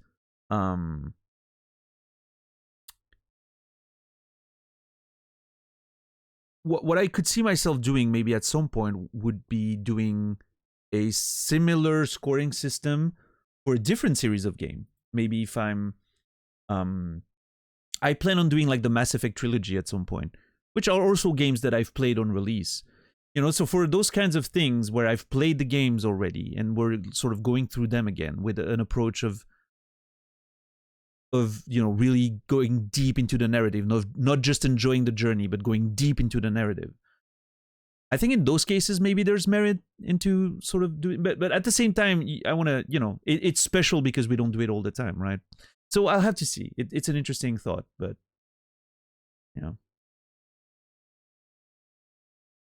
Yeah, Foolish. Yeah, we'll see. We'll see. I'm sorry, I'm a bit slow tonight. My migraine has been killing me. It's not been getting better. I'm just enduring because I didn't want to cut the stream too short, and I wanted to get a bit of content and a nice chunk of narrative. But like my migraine is killing me right now. Unfortunately. Yes, I agree with that. I think David Cage is a bit like Stephen King in some ways. I feel like that's very charitable comparison for David Cage, but he's very good at doing settings and setups of like stories, ideas, but then he's very bad at sort of getting to a satisfying conclusion. Now, the difference between the two is, one, Stephen King actually is a pretty good writer in terms of like his actual writing, like technical writing. I think he's a lot better than David Cage, although David Cage is getting better. There's some pretty good lines in this game. And also Stephen King is really good at creating characters. That's one of his strong points, which obviously so far hasn't been David Cage's strong suit. Again, getting better. I really like the characters in this game. I think Jodie's character is very interesting. But, we'll see.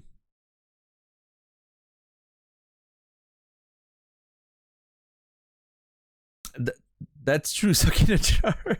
Listen, I am not saying Stephen King's perfect, right? He's written some pretty bad stuff, but yeah, maybe so. Drama. That definitely makes multiple choices and different endings definitely make it harder. I'm not gonna say otherwise, but that's a choice you make, right? Putting yourself in a situation where you have to write something you're not able to write is a writer's skill, right? It's part of the tool set. You make sure you don't write yourself into a corner. That happens to everyone. It's not just a multiple choice type thing. when you write a novel, you can write yourself in a corner if you take on something that's too ambitious for you, right? So you have to, you have to know where your limits are and work with what you have. So I'm not giving David Cage a pass. He decided to write it this way. So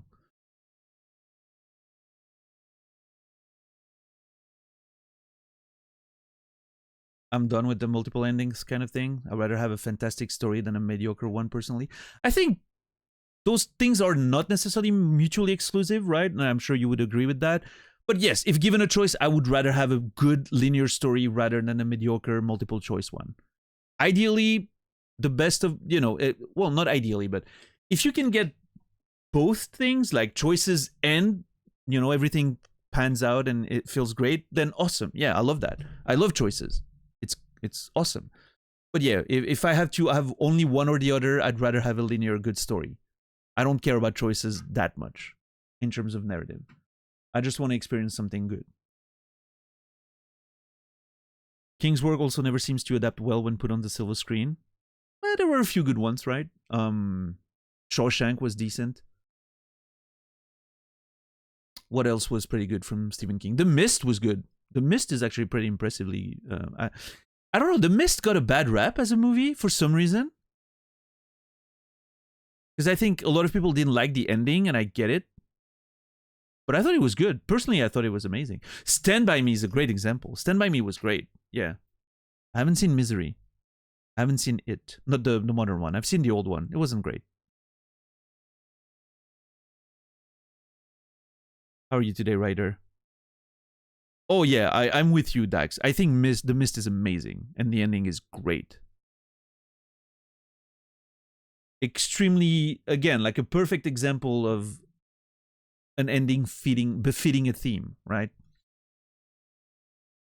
The whole despair and the mist representing how blind people can be, and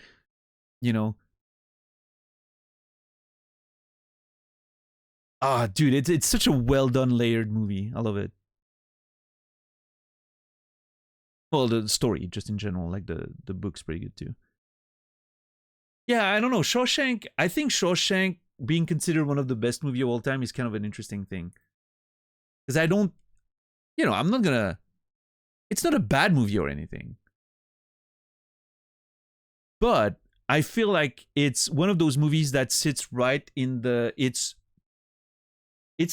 mainstream enough, it's easy enough to get into, it has a lot of easy drama, very, very, touching and, pulling at the heartstrings, and very good production. And I think it's just, in that spot of it's pretty well written, well performed and everything. And also at the same time, it's accessible, right? And I think it's interesting that it sits right in that spot, right? Now, is it as good as stuff like The Godfather, There Will Be Blood, movies like that? I'm not sure, right? But it definitely sits in that nice,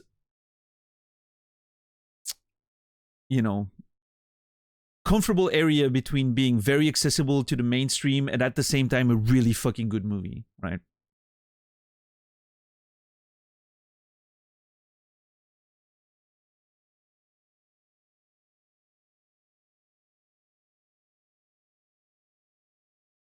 Yeah, no, of course, Dax. Yeah, I think I actually think a lot of people maybe forget that it's a Stephen King thing because it doesn't feel like it.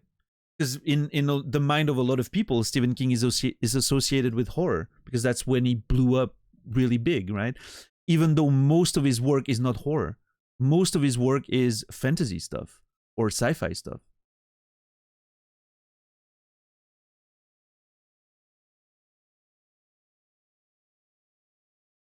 Yeah, Rico.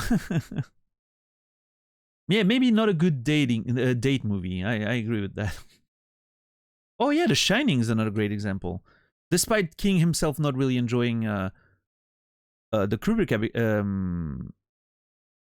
adaptation, I think he's wrong on that one. I think The Shining movie is pretty great.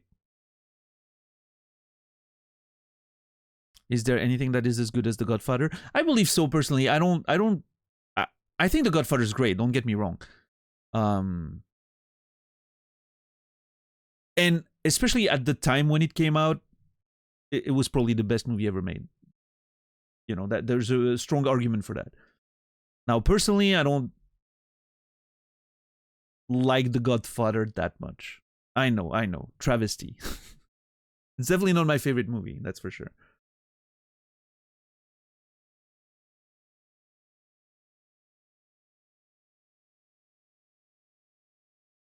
Yeah, you can be shocked all you want. I don't care.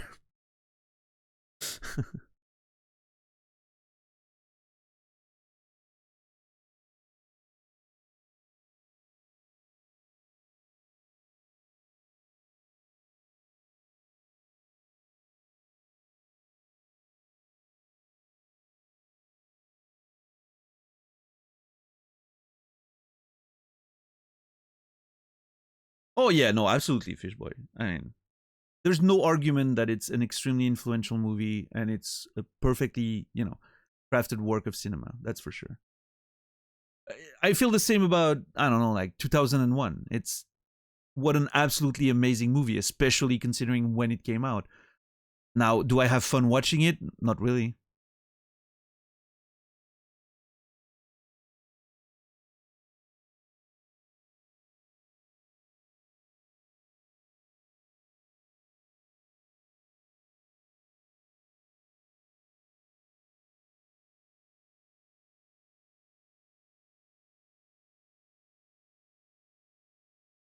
And I'm not saying I should have fun. My favorite movie of all time is not fun at all. But it's a great, like, I loved watching it, right? I had a good time watching it. I was enthralled. Something I can't say about 2001, unfortunately. Manchester by the Sea, yeah. That's my favorite movie of all time. Beautiful piece of cinema.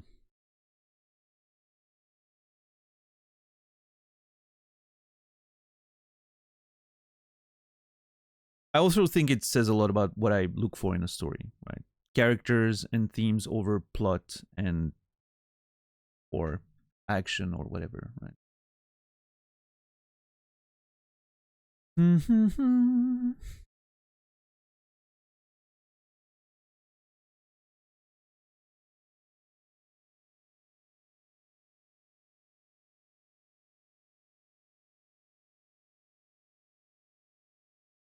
All right. I think I'm going to call it here for tonight. Again, this week I'm trying to end a bit earlier than usual with the migraine and everything now. This feels like a good spot. We've had a nice little emotional scene. Something is clearly happening with, you know, Tuesday. We're about to have a baby, I think. I think this is a good little cliffhanger to, you know, to stop for today. We'll resume tomorrow. We'll deliver, like, you know.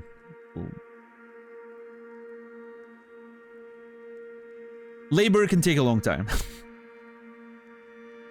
I'm saying random stupid stuff. Don't mind me, guys. I'm an idiot. All right. Thank you, everyone. Appreciate you for keeping me company. I'm gonna raid out in a minute. If you don't mind waiting, I would appreciate it. I appreciate the support as always. I hope you guys enjoyed the stream. I'm sorry if today was a bit all over the place and then you know, maybe my thoughts weren't as clear as usual. The migraine is really, really killing me. It's made it very difficult to stream, but I still wanted to stream. You know, end of the month, want to make sure to do my best, and I don't want to fall back into that random days off thing. Tomorrow, we continue Beyond Two Souls. Then I'm gonna be off on Friday and Saturday, and then we'll be back on Sunday. That's the schedule for this week. But yeah, thank you everyone for hanging out. Thank you for the support, the gift subs, the resubs, the raids. I appreciate all of it. Thank you for the lurks and the conversations. I hope you guys are enjoying this deep dive into the brain of David Cage and his talents as a writer, or lack thereof. But we'll continue doing that soon. I'll be back tomorrow in about 20 hours, 7 p.m. Central European Time, 1 p.m. Eastern, 10 a.m. No, sorry, 2 p.m. Eastern, 11 a.m. Pacific for a couple more days. And we'll continue with more adventures of Beyond Two Souls. I'm gonna raid my good friend Naz Rala, who is playing Dark Souls 3 hitless right now. Hopefully he can get there. I think he's pretty tired of that game. And yeah. And I'm probably gonna go take a nap and hopefully give my brain a bit of rest. Hopefully my migraine will pass a little bit so I can play Street Fighter later tonight. Because ranked isn't gonna grind itself. What's up, Fates? Hope you're doing well. But yeah, anyway. If you watched this on VOD, thank you so much as well. I have to thank my VOD watchers more regularly during the show. I appreciate them a lot. But yeah, I wish you all a beautiful rest of your day, evening, or night. I will see you guys tomorrow. And until then, remember me, and I will remember you.